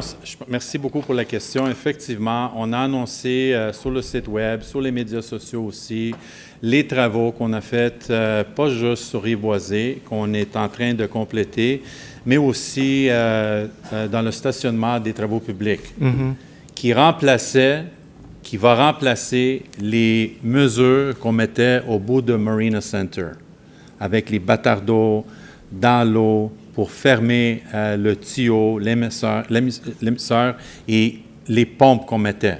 Okay. Rive-Boisée, c'est exactement la même chose. Ça va minimiser les ressources que ça prend de l'arrondissement pour fermer ces tuyaux. C'est un système pas automatique, mais presque automatique, qui va fermer le tuyau, qui va arrêter un refoulement d'égouts potentiel, le problème d'ailleurs qu'on avait dans votre secteur, qu'on a corrigé depuis 2017 avec les gestes temporaires. Ça prend quand même des gestes temporaires. Ça va prendre, si jamais l'eau monte à cet endroit-là, ça va prendre des murets, soit de sable ou les portatifs qu'on a mis l'année dernière, et ça va prendre les pompes surface pour capter l'eau du secteur et retourner dans la rivière. C'est complexe, le système, comment ça va fonctionner, mais avec l'ajout de ce système qu'on a installé à Rive-Boisée, ça va nous aider beaucoup au niveau de refoulement d'égouts. C'est ça, les deux gestes qu'on a posé d'autres depuis, mais ça, c'est des gestes quand même permanents pour le secteur. Cette année, si on a des inondations cette année, Rive-Boisée n'est pas fonctionnel encore, parce qu'on travaille en étroite collaboration avec Montréal et ce n'est pas terminé à 100% encore. Ce n'est pas pour dire qu'on ne peut pas protéger le secteur. On va le faire, mais temporaire, comme on a fait les autres années. Comme les autres années, OK. Et on est prêt pour ça, comme j'ai dit au début dans ma rubrique. Les équipes sont prêtes, on a l'équipement nécessaire, on a l'expertise, on a le plan d'intervention qui nous dit exactement quoi faire avec chaque montée de la rivière par presque centimètre. On sait si le débit de Carillon est tel montant, tel chiffre, puis on sait que la rivière monte de tel centimètre, on sait exactement où aller poser nos mesures de mitigation. Okay. On est rendu là. Avant, on courait partout pour protéger tous les secteurs en même temps. Maintenant, on est beaucoup plus avancé dans ce dossier-là et on sait exactement quoi faire à n'importe quel niveau quand la rivière monte. Puis nous, comme citoyens, est-ce qu'il y a des choses qu'on pourrait se préparer à faire plus que...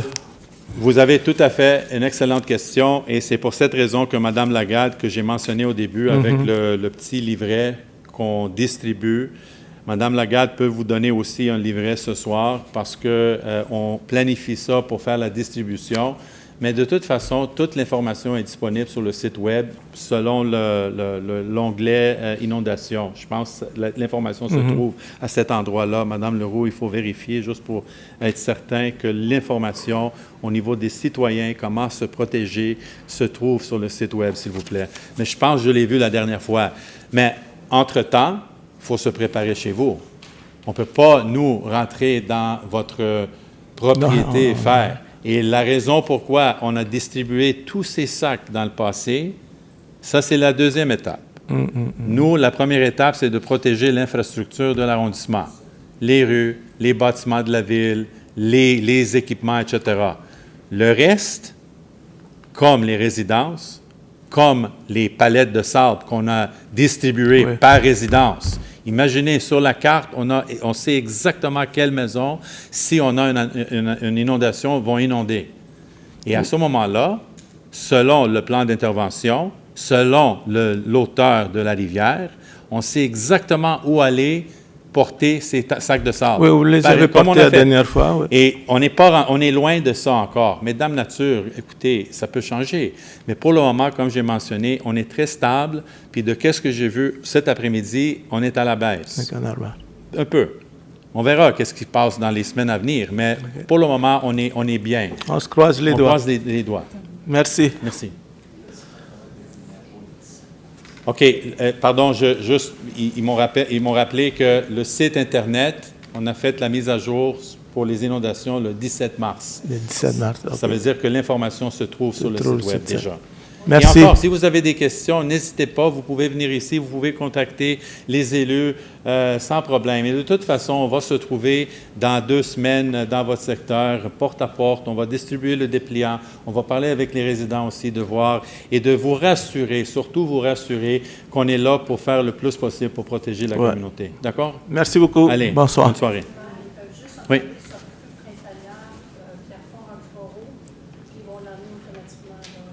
Vous avez attendu ça, monsieur? Non. Allez, Madame Leroux. Vous avez juste à regarder sous la section crue printanière, Pierrefonds-Roxboro. Ça va vous emmener directement sur le site web avec toutes les informations. Merci. Alors, Monsieur le maire, l'extension est terminée de 15 minutes, donc je vous propose de faire l'ordre du jour, de revenir après pour un 30 minutes additionnel. Merci. Bon, 10.03, que soit adopté tel que soumis l'ordre du jour de la séance ordinaire du Conseil d'arrondissement de Pierrefonds-Roxboro le 7 avril 2025. Je propose. J'appuie. Merci. 10.04, que le procès-verbal de la séance ordinaire du Conseil tenue le 3 mars 2025 à 19h soit approuvé tel que soumis aux membres du Conseil avant la présente séance et versé aux archives de l'arrondissement. Je propose. J'appuie. Merci. 20.01, que le Conseil d'arrondissement autorise une dépense totale de 688 775, à savoir un montant de 626 000 taxes incluses pour le contrat, 62 000 taxes incluses pour les contingences pour le réaménagement de l'entrée de la mairie d'arrondissement dans la salle du et de la salle du Conseil de l'arrondissement de Pierrefonds-Roxboro et d'octroyer le plus bas soumissionnaire conforme FASRS Progest Construction, un contrat numéro mentionné au montant de sa soumission, soit un maximum de 626 000 taxes incluses, conformément au document d'appel d'offres préparé pour ce contrat et que cette dépense soit imputée conformément aux informations financières contenues au sommaire décisionnel. Je propose. J'appuie. Merci. 20.02, that the Borough Council authorize a total expense of $996,454, namely $816,766, including all applicable taxes for the contract, $122,000, including all applicable taxes for contingencies, various streets of Pierrefonds-Roxboro, to grant the lowest compliant tender, Kojalac, Inc., the contract number mentioned the amount of $816,000, including all applicable taxes, in accordance to the tender documents prepared for this contract, that this expenditure be financed 73% by the 10-year program of capital expenditures 2025-2034 of the Service des infrastructures du réseau routier for the total amount of $727,000, taxes included, 10.54% by the borough's 10-year capital expenditure program for the amount of $105,000, taxes included, and 16.46% by the program of capital expenditures 2025 in the amount of $105,000, tax included for the, I've read that already, I'm sorry, for Pierrefonds-Roxboro surplus for the total amount of $164,000, taxes included, that this expense be charged according to the financial information mentioned in the decision-making documents. C'est le 20.02. Je propose. J'appuie. Merci. Le 20.03, que le Conseil d'arrondissement accorde une subvention avec convention à l'organisme à but non lucratif qui administre les piscines de quartier sur le territoire de l'arrondissement de Pierrefonds-Roxboro, soit Piscine Thorndale Inc., pour le montant de 41 000 taxes incluses, payables à même le budget de fonctionnement 2025, et que M. Jason Richard, chef de division sport, loisirs et installations, soit autorisé à signer la convention avec l'organisme au nom de l'arrondissement et que cette subvention soit imputée conformément aux informations financières contenues au sommaire décisionnel. Je propose. J'appuie. Merci. Le 20.04, que le Conseil d'arrondissement ratifie l'autorisation de l'achat de 4 billets au coût total de $1 200 pour l'événement bénéfice Gala Hollywood Glam à l'organisme WIPCA, Association de la communauté noire de l'Ouest de l'île, qui s'est tenue le 5 avril 2025 au 2525 rue des Nations Saint-Laurent et de la participation du maire de l'arrondissement, Demetrius Bass, Mme Catherine Clément-Talbot, district Cap-Saint-Jacques, Louise Leroux, district Bois-de-Liesse, et Benoît Langevin, district Bois-de-Liesse, de cet événement, que cette dépense soit imputée conformément aux informations financières contenues au sommaire décisionnel. Je n'étais pas là, Monsieur le maire, mais je suis sûr que j'étais bien représenté. Je vous remercie. Merci. Je propose. Merci. J'appuie. Le 20-05, que le Conseil d'arrondissement autorise l'achat de 6 billets au coût total de 1 200 pour le spectacle bénéfice annuel de la salle Pauline-Julien, qui aura lieu le mercredi 16 avril 2025, et la participation du maire de l'arrondissement, Demetrius Bass, Mariam Lagarde, attachée politique, Mme Catherine Clément-Talbot, Mme Louise Leroux, Benoît Langevin et Shahid Arakjan, et assister de cette dépense, que cette dépense est imputée conformément aux informations financières contenues au sommaire décisionnel. Je propose. J'appuie. Merci. 20-06, que le Conseil d'arrondissement autorise une dépense totale de 104 000 taxes incluses pour les services effectués par la compagnie Roxboro Excavation, Inc. pour la réparation de la fuite d'eau sur la conduite primaire de l'intersection de la rue Richmond et de boulevard de Pierrefonds dans l'arrondissement de Pierrefonds-Roxboro pour la période de 24 au 28 janvier 2025, que cette dépense soit imputée conformément aux informations financières contenues au sommaire décisionnel. Je propose. J'appuie. Merci. Le 30-01, que le Conseil d'arrondissement autorise Demetrius Bass et Benoît Langevin à assister aux assises de l'Union des municipalités du Québec qui se tiendra du 14 au 16 mai 2025 au Centre de congrès de Québec, et approuve pour ce faire une dépense maximale de 4 000, taxes incluses, 2 000 par participant, taxes incluses, que cette dépense soit imputée conformément aux informations financières contenues au sommaire décisionnel. Je propose. J'appuie. Merci. 30-02, que le Conseil d'arrondissement autorise M. Demetrius Bass, Benoît Langevin, Shahid Arakjan, à participer au congrès annuel et au salon professionnel 2025 à la Fédération canadienne des municipalités FCM, qui se tiendra le 29 mai à 1er juin 2025 à Ottawa, Ontario, et approuver pour ce faire une dépense pour un montant maximal de 13 500 $ taxes incluses, que cette dépense soit imputée selon les informations financières contenues au dossier décisionnel. Je propose. J'appuie. Merci. Que soit approuvé tel que soumis aux membres du Conseil d'arrondissement la reddition financière des bons de commande, approuver les factures payées sans bons de commande, les virements budgétaires. Madame Bond, s'il vous plaît, budgétaire, et la liste des engagements des différents services de l'arrondissement de Pierrefonds-Roxboro, montant de 933 879, couvrant la période du 25 janvier au 21 février, ainsi que la liste des achats effectués par l'entremise des cartes de crédit pour la période du 1er au 31 janvier 2025, au montant de 10 298. Je propose. J'appuie. Merci. J'invite les personnes ayant intérêt pour la demande de dérogation mineure au point suivant à se faire entendre.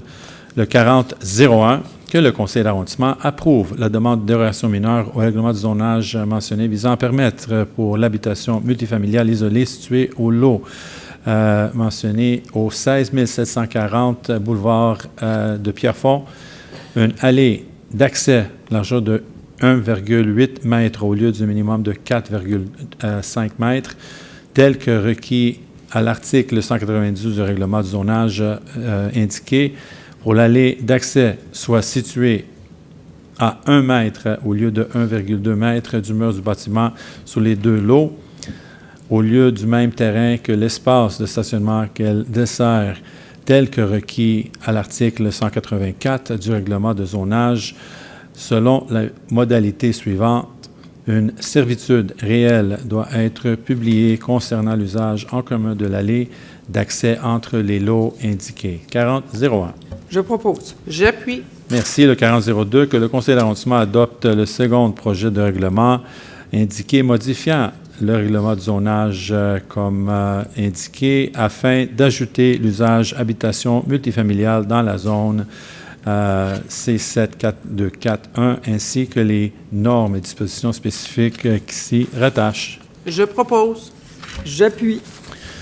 C'est un avis de motion, le 4003. Un avis de motion est donné par le conseiller-conseillère de l'inscription pour l'adoption à une séance subséquente du règlement mentionné, modifiant le règlement indiqué sur la délégation de pouvoir aux fonctionnaires et employés de l'arrondissement de Pierrefonds-Roxboro afin de modifier l'article 17 concernant l'octroi d'un contrat relatif à l'exécution de services professionnels. Le projet de règlement est déposé avec le sommaire décisionnel. C'est un avis de motion, le 4003. Je donne l'avis de motion. Merci. Le 4004, un autre avis de motion est donné par le conseiller-conseillère à l'inscription de l'adoption d'une séance subséquente du règlement indiqué, modifiant le règlement indiqué encore sur la tarification des divers biens, activités et services municipaux pour l'exercice financier 2025 afin de modifier les montants et de remplacer l'article 12 du chapitre 5 intitulé « Ingénierie ». Le projet de règlement est déposé avec le sommaire décisionnel. C'est le 4004. Je donne l'avis de motion. Merci. Le 4005. Que le Conseil d'arrondissement approuve une résolution en vertu de l'article 93 de la loi modifiant diverses dispositions législatives en matière de l'habitation visant à autoriser la construction d'un bâtiment résidentiel multifamilial de 6 étages sur le lot mentionné du cadastre du Québec selon différentes autorisations exigences. 4005. Je propose. J'appuie. Merci. Le 4006. Que les procès-verbaux des réunions du Comité de circulation et de sécurité routière tenues les 3 octobre, 7 novembre, 5 décembre, ainsi que celui du 30 janvier soient approuvés tels que soumis. Numéro 1, demande d'audience sur la rue Cedar. Numéro 2, demande d'audience sur les rues Nanterre et Geneviève. Numéro 3, demande d'audience sur les rues Lagrange et Joseph-Lahaye. Numéro 4, demande d'intervention du stationnement sur la rue d'Orléans, près du boulevard Gouin-Ouest. Numéro 5, demande de tolérance pour la réglementation du stationnement de nuit sur la rue Paul-Fouliot. Numéro 6, demande de modifier la signalisation sur la rue Jolicoeur. Numéro 7, demande de marquage piétonnier en face de l'école du Grand Chêne, 50-80 rue de Savoie. Le 8 demande de recevoir la signalisation sur la rue Félix-McLaren et demande l'implantation de mesures d'atténuation de vitesse sur les rues du secteur des Calfa, Wilfrid, d'Orléans et Olympia. Numéro 9, signalisation de la piste cyclable sur le boulevard Jacques-Bizard. Numéro 10, mise à jour de la signalisation de nuit. Numéro 11, demande de signalisation au travers pour tortue sur la rue des Palefreniers. Numéro 12, traitement de demandes récurrentes. Numéro 13, vérification de la signalisation sur la rue Francis. Numéro 14, vérification de la signalisation de la rue Knuckle au coin de la rue Méloche. Numéro 15, traverse piéton sur le boulevard Gouin-Ouest entre le boulevard des Sources et la rue Brunet. Et finalement, le numéro 16, mesure d'atténuation de vitesse sur les rues Foster et Méloche, le parc Grillé. Je propose. J'appuie. Mesdames et messieurs, voici, j'ai répondu à quelqu'un plus tôt ce soir concernant la sécurité routière. Voici un autre 16 gestes qu'on pose suite à cette assemblée pour sécuriser les rues, le stationnement, autour des écoles, etc. Le 6001, que le Conseil d'arrondissement prenne acte du dépôt du procès-verbal de la réunion du Comité consultatif d'urbanisme tenue le 5 mars 2025. Je propose. Merci. Et on peut continuer, M. Gauthier, avec les autres citoyens. Oui, il reste 4 intervenants, je crois. Prochain intervenant, M. Michael Labelle.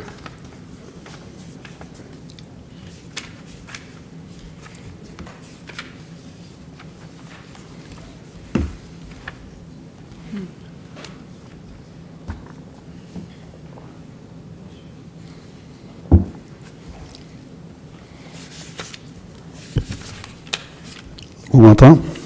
Oui. Oui, bonsoir, Monsieur le maire. Bonsoir, Depuis le 19 mars, j'ai une nouvelle hanche droite, ça fait que je suis juste en train Bonne chance. J'ai manqué votre événement le 20 mars à cause de ça. Premièrement, je voudrais me remercier avec votre intervention sur le bureau de poste. On a eu une bonne rencontre, Stéphane Gérard, le 17 mars. On était assuré par M. Kennel qu'on enlevait l'obligation de faire du logement. Oui. Et quand j'étais en conseil, j'ai dit les choses changent parce que le 28 mars, ils ont affiché le bureau de poste de Roxboro pour être mis en vente. Et le 31 mars, on a visité le site et le 1er avril, on a mis une offre d'achat dessus. Donc, on attend la réponse. J'espère pour vous et l'organisme, M. Lebel, j'espère. Ben, l'offre c'est consistant avec le prix que c'est demandé par Poste Canada. Ça fait que là, on a un plan d'affaires, tout ça. Oui. Et je voulais juste un point, ça fait qu'ils sont encore froids. Là, ça vient de notre cuisine. Si vous avez, je vais vous laisser ça. Il y en a 5. Merci. Fait que, Merci. Il y en a 2 qui ne sont pas là, ça fait qu'il y en a qui vont manger dans les staff. Merci. Non, mais c'est juste un exemple de qu'est-ce qu'on peut faire avec une cuisine et qu'est-ce qu'on veut faire avec le bureau de poste, c'est des mets préparés. Alors, merci beaucoup de ça. Alors, ma vraie question aussi, c'est concernant la carrière Oakwood. C'est juste drôle parce que M. Miguiara, qui est parti, la pépinière West Island, qui veut prendre, nous, au mois de février, nous étant à la table de quartier Fondaire, on a visité le site au mois de mai l'année passée. On reconnaît que l'arrondissement n'a pas pris l'entente de prendre possession du site, mais Matraque est très intéressé à trancher le site avec quelqu'un. On a visité le site le 4 mai avec PME Montréal, d'autres intervenants du West Island. On a eu des rencontres avec OWLAB et on est revenu sur le site au mois de février dernier avec des gens du Collège McDonald et on a eu un financement pour faire une étude de pré-faisabilité et faisabilité sur le site. Alors, je voulais quand même vous aviser qu'on est là parce que là, on veut préparer puis là, on est en train de préparer le plan d'affaires parce qu'on aimerait l'idée d'avoir au moins l'appui pour un projet d'économie sociale en agriculture urbaine. Vous savez tous que les problèmes qu'on a avec le Cap-Saint-Jacques, mais ça sera chez nous. Et c'est juste drôle d'avoir M. Miguiara parce qu'une des choses qu'on regarde, c'est que si la pépinière ferme sur Saint-Charles, il y a un nom, il y a un numéro de téléphone, une économie sociale, fait que le timing était bon. Donc, on a une visite le 24 avril avec les gens de Matraque encore et à OLAB. S'il y a des gens M. Sharkey, je l'avais invité l'année passée, au mois de mai, il n'était pas disponible. Mais s'il y a des gens qui veulent venir sur le site, parce qu'on veut être quand même transparent. Si je peux, le 24 avril, Mme Lagarde, si je peux, je veux venir. Oui, évidemment, parce que là, on est dans le plan d'affaires. Oui. Regardez, Matraque est prête à céder le site pour $1. Vous savez que les taxes municipales, les OBNL sont plus obligés de. C'est pas demandé. La situation, M. Labelle, c'est pas de céder le terrain. Peut-être ils veulent céder le terrain parce que, vous savez, quand j'étais à Montréal, on avait la carrière Miron. Et personne ne voulait l'avoir parce que avec les enjeux au niveau de l'environnement que ça posait. Nous, qu'est-ce qu'on fait? Qu'est-ce qu'on est en train de faire? On est en train de vérifier avec le ministère de l'Environnement pour voir c'est quoi la suite de ce site. Parce que qu'est-ce qu'il disait il y a 30 ans, 40 ans, que oui, on va donner le site à l'arrondissement ou à la ville à l'époque, puis vous pouvez faire qu'est-ce que vous voulez, un espace vert, parc, etc. On a appris très vite qu'on ne peut pas faire ces choses sur ce site-là. Maintenant, si l'option, c'est de faire qu'est-ce que vous proposez, hors terre, mais il faut faire attention quand ils disent qu'ils vont céder le terrain pour $1. Ce n'est pas juste les taxes, parce que même si c'était le cas, puis si, je dis le si, l'arrondissement ou la ville de Montréal était capable de faire quelque chose au niveau des taxes municipales, c'est pas ça le problème ou l'enjeu. Au niveau environnemental, c'est ça le problème ou l'enjeu peut-être éventuel que vous allez avoir. C'est pour ça qu'on est en train de vérifier avec le ministère qu'est-ce qui est possible. Et ça m'intéresse beaucoup le 24 avril quand on va visiter parce que je veux voir moi-même. J'étais sur le site quand c'était vide, puis j'étais aussi quand c'est plein. Maintenant, je veux voir au moins le projet. Et si je peux aider dans le processus pour, je ne sais pas comment vous pouvez l'avoir, mais faire un partenariat avec quelqu'un pour donner ce service-là, pourquoi pas, si c'est faisable. Mais il y a beaucoup de choses à faire avant ça. Et moi, j'étais conseiller municipal à Pierrefonds quand on a donné le permis d'enfouissement en pensant que... Mais le point là-dedans, M. le maire, on est quand même, on n'est pas né hier, fait qu'on fait we're doing our due diligence. Et dans le plan d'affaires, oui, parce que dans le sommaire décisionnel d'arrondissement, ils ont dit qu'il y avait des risques et des coûts. S'il y a de l'information que l'arrondissement dispose, on aimerait bien l'avoir, parce que là, on est en mode préparation du plan d'affaires. On est assez confiants. We did get the pushback from OWLAB. Puis, vous connaissez OWLAB, ils sont renommés à Montréal au point de vue des projets en agriculture urbaine. Il y a le parc Frédéric Bach dans l'est de Montréal. we didn't get the pushback from them qu'on entend ici. Fait que c'est juste pour concorder qu'est-ce qui se passe. Well, let's untangle all of that, Ouais. and let's go meet the site there. I'm anxious to see it, and then we'll go from there. How's that? Ben, c'est bon, non, mais on veut être en transparence parce que là, on a eu des sous pour un financement. Ça fait que c'est des gens d'Aulab qu'on Je a pense pris. que vous avez tellement de travail à faire. Je pense que vous êtes très avancé. Puis je pense que l'idée est bonne. Mais avant ça, là, avant de dépenser de l'argent, là, vous êtes en train d'avoir toute l'information. Puis vous êtes prête à prendre la décision par la suite. Mais je pense, regarde, on va aller étape par étape. Puis pour moi, l'étape, ça serait de visiter le site avec vous autres. Moi, je demanderai au service, M. le maire, de vous mettre le document de consultant PESCA que Matrec avait préparé et soumis à l'arrondissement pour le revoir encore parce qu'il y a plein d'informations là-dedans. Évidemment, ils ont regardé les risques et les éléments. Ça fait que si vous avez en possession, puis juste pour rappeler la mémoire, parce que ça peut être longtemps, de le regarder avant la visite. Merci. Merci beaucoup. Merci. Et, bon appétit, and don't worry, I ate one myself. And you're limping. I don't know if that's a good thing. No, that's my leg. That's my transplant. I don't know if I eat it and I want to limp after. Sorry. But thank you, Mr. Lebel. Merci beaucoup. Merci. Monsieur le maire, j'ai oublié de vous demander une proposition pour la prolongation. Pardon. Non, c'est moi. Allez. C'est moi qui Je ai oublié. propose. Parfait, merci. Prochaine personne pour intervenir, Mrs. Sophia Jaramillo-Rincon. Young lady. Hello. Okay. How are you? Good, and you? Thank you for waiting till 9 to ask your question. That's awesome. It's okay. It happens. Thank you. So basically, my question today, as mentioned, my name is Sophia, and I don't know if this is really the right place to be asking, but here I am. So I'm a student at Collège Sainte-Anne, and I'm graduating this year, and I'm also the co-president. So I've been, handling my own council meetings at school, and I've been to a couple of these throughout the year, and I've been really interested. It's like a world that interests me. So I was just wondering if there was a way that maybe I could actively participate, whether it was like an internship or volunteering, some type of way for, the youth first to of be all, implicated. you are inspiring tonight. Okay? You are inspiring, young lady, because you will move mountains one day and you have no idea yet. And I tell this to all young people that take that moment to present themselves in a place like this, sometimes intimidating, sometimes not always what you expect, but you're still up there smiling and you're motivated to get involved, which is amazing.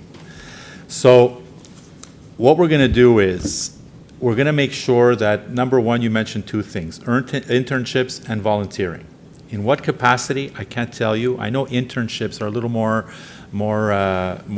complicated than that because we don't offer internships. We go through Montreal, and Montreal sometimes has these programs that they can get young people involved in and so on, and that could be a potential avenue for you. There are also the volunteer efforts that we can guide you as well and explain to you what are some of the volunteer efforts that you get involved in.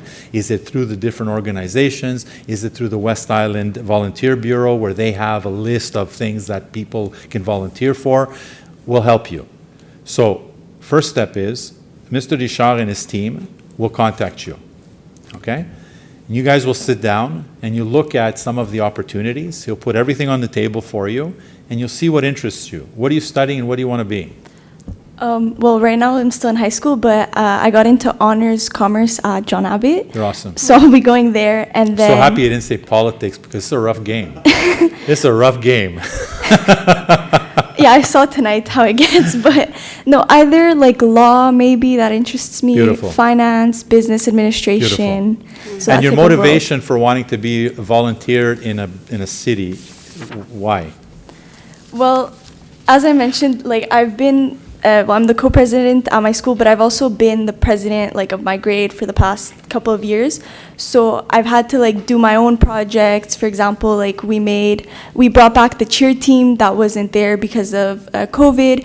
We created a mentorship program for the Sec 1s for the incoming new students. So I've kind of seen the change that little actions can take, and there's always something missing, there's always something you could bring. So I feel like that's what was my motivation. So again, I'm so happy that you're here tonight. You're the bright light tonight. There are things that are memorable in life, right? Because we do a lot of stuff here, but the most memorable are moments like this. So Jason Richard is going to contact you, and if there's anybody that can guide you, it's Jason and his team. We also have a youth council in Pierrefonds. We have all kinds of things that are potentially going to be interesting for you. And I'm just glad you're here because you've put a bright star on tonight. Thank you. Would that be with my phone number that I gave We have a phone number. I don't have a phone number. Yes, I do have a phone number, the 438, right? Yeah. Perfect. That's what he'll call you on, okay? Okay, thank you so much. All right, you be well. Thank you.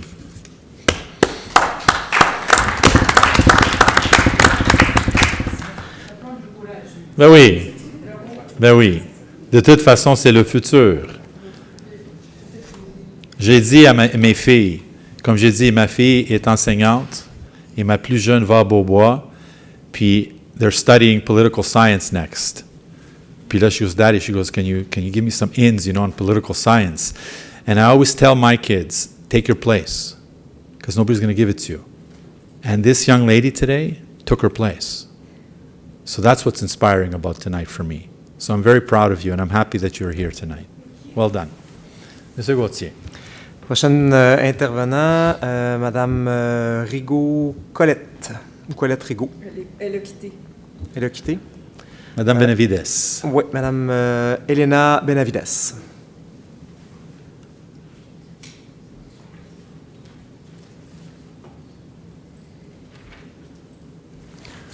Bonsoir tout le monde. Bonsoir, Madame Benavides. Ma préoccupation, c'est, il y a quelques années, c'était Madame Ward qui était mairesse, on a injecté dans nos tuyaux d'eau potable, oui. Pour les faire durer plus longtemps, ils ont injecté une substance plastifiée. Ils ont injecté, ça couvrait les tuyaux vieillots et ça prolongeait la vie pendant 30 ans. Maintenant, ça fait plusieurs années qu'on reçoit l'eau par ces tuyaux et je me demande si la ville, je sais qu'ils analysent l'eau à la sortie de l'usine de filtration, mais si on pourrait aussi apporter de l'eau de chez nous pour examiner combien de particules, microparticules, des microplastiques qu'on est en train de boire. Parce que ça fait plusieurs années, et c'est l'usure qui passe. Et je dis probablement que notre eau potable, elle est pleine de microplastiques. Même il parle que les bouteilles de plastique aussi, on en boit. Alors je dis pas seulement les bouteilles en plastique, c'est aussi l'eau de notre maison. Alors voilà la question. Est-ce qu'on peut apporter de l'eau? C'est une excellente question, Madame Benavides. Pour être analysée pour les microplastiques à cause de cette... Je laisse M. Baudouin peut-être répondre partiellement à cette question. Oui. Madame Benavides, la gestion de l'eau, surtout tout ce qui est échantillonnage, c'est fait via le service de l'eau, via l'usine de filtration. Puis je peux vous assurer que c'est fait régulièrement, de façon systématique sur l'ensemble du territoire. Donc oui, les responsables, les techniciens de l'usine vont aller dans certaines maisons pré-identifiées, dans des zones pré-identifiées, ils font ça régulièrement. Puis oui, la turbidité dans l'eau, qu'on appelle donc je dirais les éléments en suspension, dont les microplastiques sont évalués.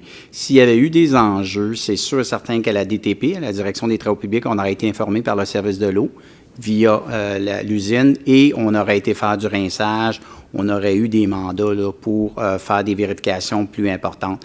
Si, donc, je tiens à vous rassurer, s'il y avait eu des microplastiques ou des situations particulières comme ça, le service de l'eau les aurait identifiés et aurait demandé des mesures ou aurait procédé à des mesures là, sur l'ensemble du territoire. Ça ne me tranquillise pas beaucoup parce que vous dites faire des rinçages. Quand vous rincez, ça bouge encore l'eau, donc il y a plus de microparticules qui vont éventuellement arriver chez nous parce que tout s'use. Avant, c'était le ciment, peut-être que les tuyaux étaient en ciment, maintenant ils sont plastifiés à l'intérieur. Donc, c'est ça qui arrive chez nous. Alors, vous dites qu'ils font des prélèvements, mais est-ce qu'ils ont un site web où on peut voir où exactement ils ont fait je ne sais pas si cette information-là est publique. Je peux vérifier, puis par la suite vous donner cette information-là. Puis, est-ce que la limite, il y a un technicien qui peut se déplacer chez vous pour même faire un échantillonnage à la maison? Oui. C'est possible aussi, mais je reviens au rinçage. Je tiens à vous rassurer, c'est une pratique qui est faite grandeur Québec. C'est une pratique justement pour nettoyer. Puis, dans le fond, ben, c'est qu'on rouvre une borne d'incendie où, lors du rinçage, les éléments là, qui sont en suspension sortent de par la borne d'incendie, puis par la suite, on remet à niveau l'eau. C'est pas juste le chlore qui est échantillonné là, dans des situations comme ça, c'est vraiment aussi les éléments en suspension dans l'eau. Donc, ben, je ne suis pas un ingénieur, je ne suis pas un scientiste, mais je peux vous dire que j'ai extrêmement confiance en la qualité de l'eau à l'arrondissement. En tout cas, ce n'est pas ma maison, puisque cette pratique, cette façon de faire a été faite dans plusieurs rues de Pierrefonds, donc notre rue, mais toutes les rues adjacentes et un peu partout. Peut-être que vous le faites encore. Oui, c'est encore prouvé, après 30 ans, que ce mécanisme là, de mise aux normes des conduites qui sont à toute fin pratique, leur durée de vie est terminée, que oui, c'est viable, puis c'est encore d'actualité. On va vous faire confiance, à moins que je prenne l'eau moi-même pour la faire analyser. L'autre question, c'est la question dans les trains 02. On est en arrondissement et vous allez à Ottawa 3 personnes. Et moi, je me dis, on est 8 arrondissements dans la ville de Montréal. 19. Si chaque arrondissement envoie 3 personnes, vous voyez combien vous allez être pour représenter une partie de notre île, puisqu'il y en a les villes qui ont été défusionnées. Donc, c'est seulement une partie. 3 dans un arrondissement, je pense vraiment que je ne me sens pas à l'aise avec ça, pour vous dire la vérité. Et si vous calculez le nombre de représentants par arrondissement avec les prix de 4 500, on arrive à plus de 100 000 $. Donc, c'est ça que je veux dire, que dans un temps où les personnes âgées, vous savez, tous les investissements ont baissé, on est dans un temps d'incertitude économique et il me semble que c'est, je n'ai pas les mots exacts, mais c'est comme un petit peu pas trop responsable. Je comprends qu'est-ce que vous dites, Mme Benavides, et merci beaucoup pour votre opinion, malgré le fait que je ne partage pas nécessairement à 100% l'opinion. Vous savez, dans les villes arrondissements, il y a des villes arrondissements qui envoient tous les conseillers, conseillères participer à n'importe quel événement comme ça. C'est la formation professionnelle qui est nécessaire, même à notre niveau. C'est pour obtenir l'information partout au Canada, qu'est-ce qui se passe. On a appris d'ailleurs beaucoup dans le passé au niveau des inondations. Pas juste avec la Fédération canadienne des municipalités, comme on va à Ottawa cette année, mais même avec l'Union des municipalités du Québec, où cette année, on est nominé comme finaliste pour nos gestes qu'on pose au niveau des inondations. On a appris ça. D'ailleurs, on a un pourcentage de notre budget qu'on est obligé de dépenser en formation. On avait le choix d'envoyer les 5, oui, effectivement, mais nous, le geste responsable qu'on pose, on envoie les 3 parce que je pense l'éducation et la formation professionnelle continuent, peu importe le poste qu'on a. Et on a appris beaucoup, les best practices qu'on a appris un peu partout au Canada, qu'est-ce qui se passe. Je pense que c'est incroyable. Un moment inoubliable, je peux vous dire, quand on assiste à ces conférences-là. C'est pas du golf, c'est pas des restaurants, c'est pas des choses c'est le bare minimum qu'on dépense dans ces choses-là. Oui. Et d'ailleurs, on a même passé la résolution et il y a des années où on n'a même pas participé. On a annulé, puis on a eu un remboursement parce qu'on ne pouvait pas. Je vous donne l'exemple, il y a 2 ans, on avait passé des résolutions pour assister à l'UMQ et l'FCM et il fallait annuler parce qu'on était en période d'inondation. Puis moi, j'ai dit, je ne peux pas assister à quelque chose à l'extérieur si la communauté est en danger. Puis là, j'ai annulé, on a eu le remboursement, on n'a pas dépensé un cent, mais les résolutions comme ça, vous ne les voyez pas. Vous voyez juste la résolution maintenant pour assister à une telle conférence, mais des fois, on a des annulations. Puis le 4 000 $ que vous voyez là, ça, c'est le maximum. C'est pas parce qu'on a le 4 000 qu'on dépense. Et je vais vous donner une autre chose de responsabilité que j'ai. Vous savez, et je le dis juste pour le dire, juste pour vous expliquer, pas pour me défendre, mais je vous dis anyways. À chaque fois que je vois à ces conférences-là, il y a des gens qui déjeunent, dînent, soupent au restaurant. Puis vous savez qu'est-ce que je fais, Mme Benavidez? Je vais au dépanneur, je trouve une épicerie, j'achète des fruits, des yogourts et des choses comme ça, puis je garde ça dans ma chambre. Je ne le dis pas parce que je vous dis « Oh, Jim, il fait ça ». C'est pas pour ça. Parce que vous avez dit « c'est pas responsable ». Mais moi, je vous dis, la responsabilité, c'est qu'on continue avec la formation professionnelle selon les obligations qu'on a dans un tel arrondissement ou ville. Et la responsabilité pour nous après, et quand on est rendu là, est-ce qu'on dépense 150 $ à un restaurant? Est-ce qu'on mange 3 repas au restaurant parce qu'on a le droit? Pour moi, c'est ça la responsabilité personnelle. Et je vais vous dire, et je parle pour le Conseil aussi, parce qu'on fait exactement pareil. Oui, je ne m'en doute pas de ça, mais je vous dis que 3 personnes, je comprends que vous apprenez des choses, mais je vous dis que je pense l'île de Montréal, et je me dis, mais mon Dieu, il faudrait donner ici les cours d'apprentissage parce que c'est mobiliser énormément de personnes pour une ville. Parce qu'on n'est pas une ville, on est un arrondissement. On est le plus grand ex-ville arrondissement dans l'ouest de l'île. On a presque 80 000 personnes. Je pense Dollars, c'est deuxième avec 57 000. On est la communauté la plus diverse, Les ateliers et les conférences qu'ils donnent à l'FCM, on ne peut pas une personne assister à tous les ateliers parce qu'ils se font en même temps. Là, on se divise, les personnes qui vont, on se divise. Toi, tu vas là, moi, je vais ici. Puis là, après, on discute, qu'est-ce qu'on a appris. C'est comme ça que ça marche. Puis c'est pas juste nous, parce que les services, les directeurs, ils font exactement la même chose, parce que c'est absolument nécessaire. C'est pour ça qu'on a un arrondissement, je peux dire, c'est pas parce que je suis le maire aussi. Oui, c'est parce qu'on est tous là. Je pense que malgré que ce n'est pas parfait, 100% du temps, on est très content avec l'arrondissement qu'on a créé depuis. Vous avez dit, Mme Worth était là il y a quelques années.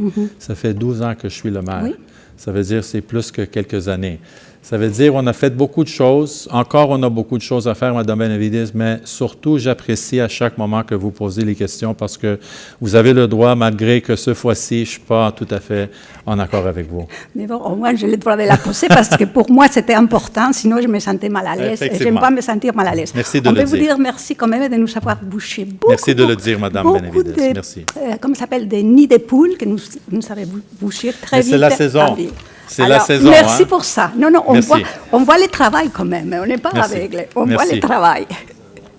Pardon? Ah non. Merci beaucoup, Mme Benavidez. Ça nous amène à la fin, M. Gauthier, 7001. Je propose. J'appuie. Merci à vous tous dans la salle et les gens qui nous regardent jusqu'à 9 heures, le conseil d'arrondissement et les employés, le technicien en arrière aussi.